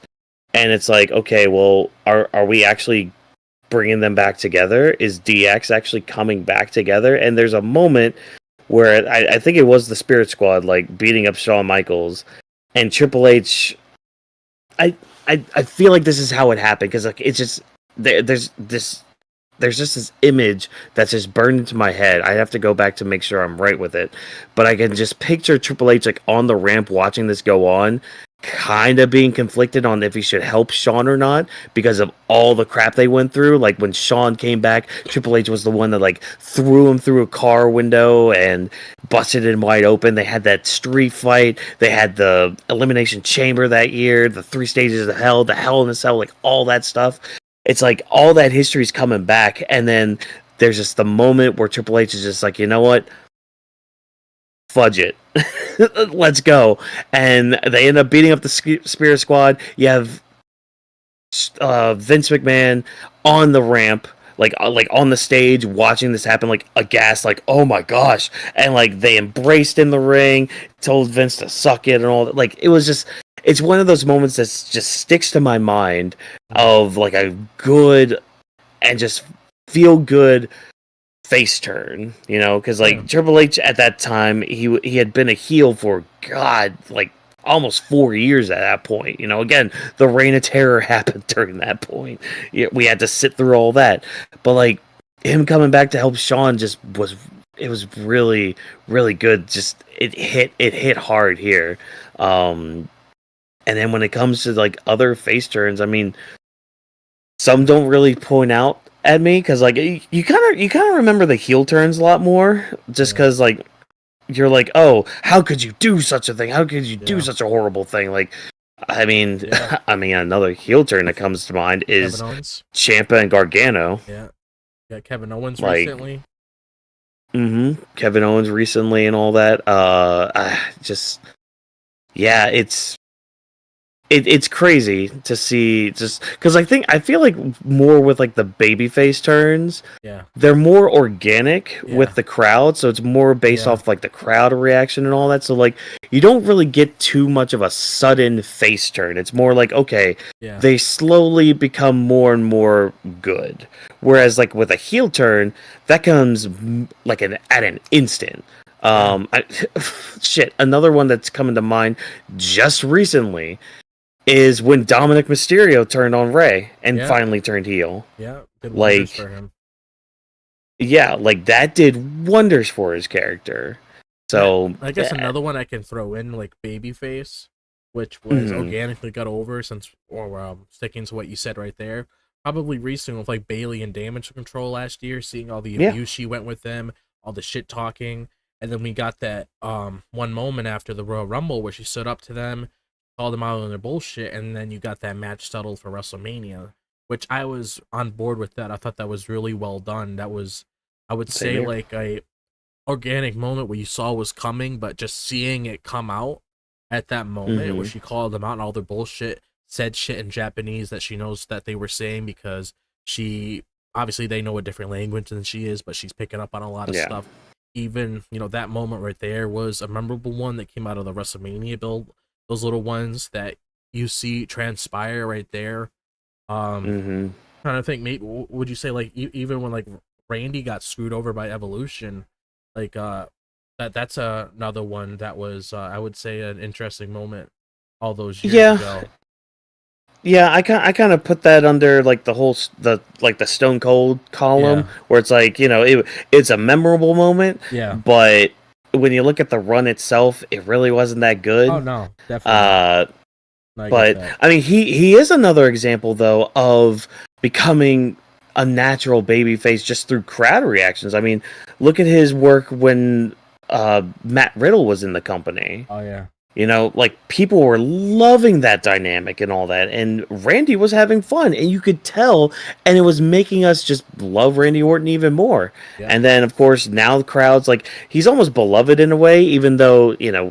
It's again, just when you look at hard. back at his career, he's done a lot of messed up things. Yeah, But I mean, crowds are singing to his yeah, to his music coming out. Like that's just bonkers to think about in the year of our Lord 2025 when you think about all the things that like all the punt kicks he's given, all the like legends he's killed through the years. Like it's fun to look back on when it comes to like people like Randy Orton and all that. But yeah, like I think that's the biggest thing though. Like I said, it's just with the face turn, you don't often get that suddenness yeah, to it. That's why like a lot of it is just it's more natural yeah. and it Feel just good moments, really. it it's more feel good moments and it's more just like you get that feeling of relief like all right, finally you're a good guy now. You can Yeah, do good things. We actually feel justified cheering you.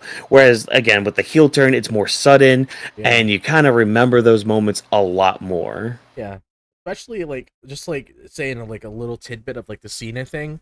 None of us saw it Mhm. coming, but if you look at it from a realistic point of view, the losing streak, wanting to get 17, that promo that he Mhm. cut at the Royal Rumble saying he wants to do what's best for business, it's almost like it was thrown in our face, but we didn't really catch it at first because we just looked at John Cena as this good guy.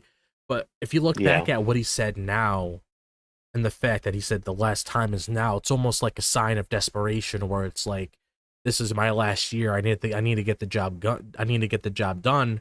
Otherwise, Yeah. what am I gonna do with myself? So you even have like a just even though it's like a heart wrenching moment to see, like especially when it comes to little kids crying over it, which, you know, it's understandable. They look at them as heroes and everything, the same way they do as Cody, which I wouldn't be surprised if Yeah. Cena starts saying a whole bunch of shit, saying, oh, you're a John Cena 2.0, shit like that. Trust me, that promo is going to Yeah. be great. But just looking at that, I mean, you could understand why he did it. It's like Owens, you can understand why he did it. Like, you could understand why these characters did it. Either they wanted to get ahead of the game, or it's because they were so fed up of being in this position for so long, they had no other choice but to go south. So like Mhm. that's another reason that like makes these turns like so impactful, especially when it comes to the heel side of things. Yeah. But other than that, though, at least from what we talked about, those are all I can think about. Not sure if there's any Mhm. other things you want to add in here. I mean, besides just kind of continuing to go down a list of memorable moments, I Yeah. mean, the only one that comes to mind is just I mean, this is a really old one when Sean turned on Marty Jannetty. Oh yeah. People remember Super that kick. because it was Yep. in the barbershop and all that. Yep. But I mean, other than that, I mean, it could just be us just walking down memory lane and all that. Yeah, pretty much. But Other than that, that is our show today for Grappling with the Week. It was a very fun discussion tonight when it came to our thoughts on all of the wrestling news that came out of the week, giving our thoughts on AEW and NXT, and of course, discussing our hot topic when it comes to effective heel and face turns. So I want to thank you guys for listening to Grappling with the Week. Before we head out, as always, be sure to follow us on all social media platforms. We are known as Weebs of the Ring on all platforms. Be sure to also use the hashtag Weebs of the Ring to interact with us before, during, or after our shows. Feedback is always appreciated, as we are nothing without you guys tuning in. Grappling of the Week is presented by AniMa W3 Studio. Thanks to our production team for all of your hard work, and thank you for joining us. And shout out to Stu. Actually, in Cena's case, he doesn't really give a shit about Stu anymore. Be interesting if they make an angle Forget you, out of Stu. that. I wouldn't be surprised. Yeah. I mean, you got to make an angle out of that. You got to make something out of truth. You got get to. you got to get some heat on him. But Yeah. you know what? Push Stu out of the way. And Oh. so we'll say thank us.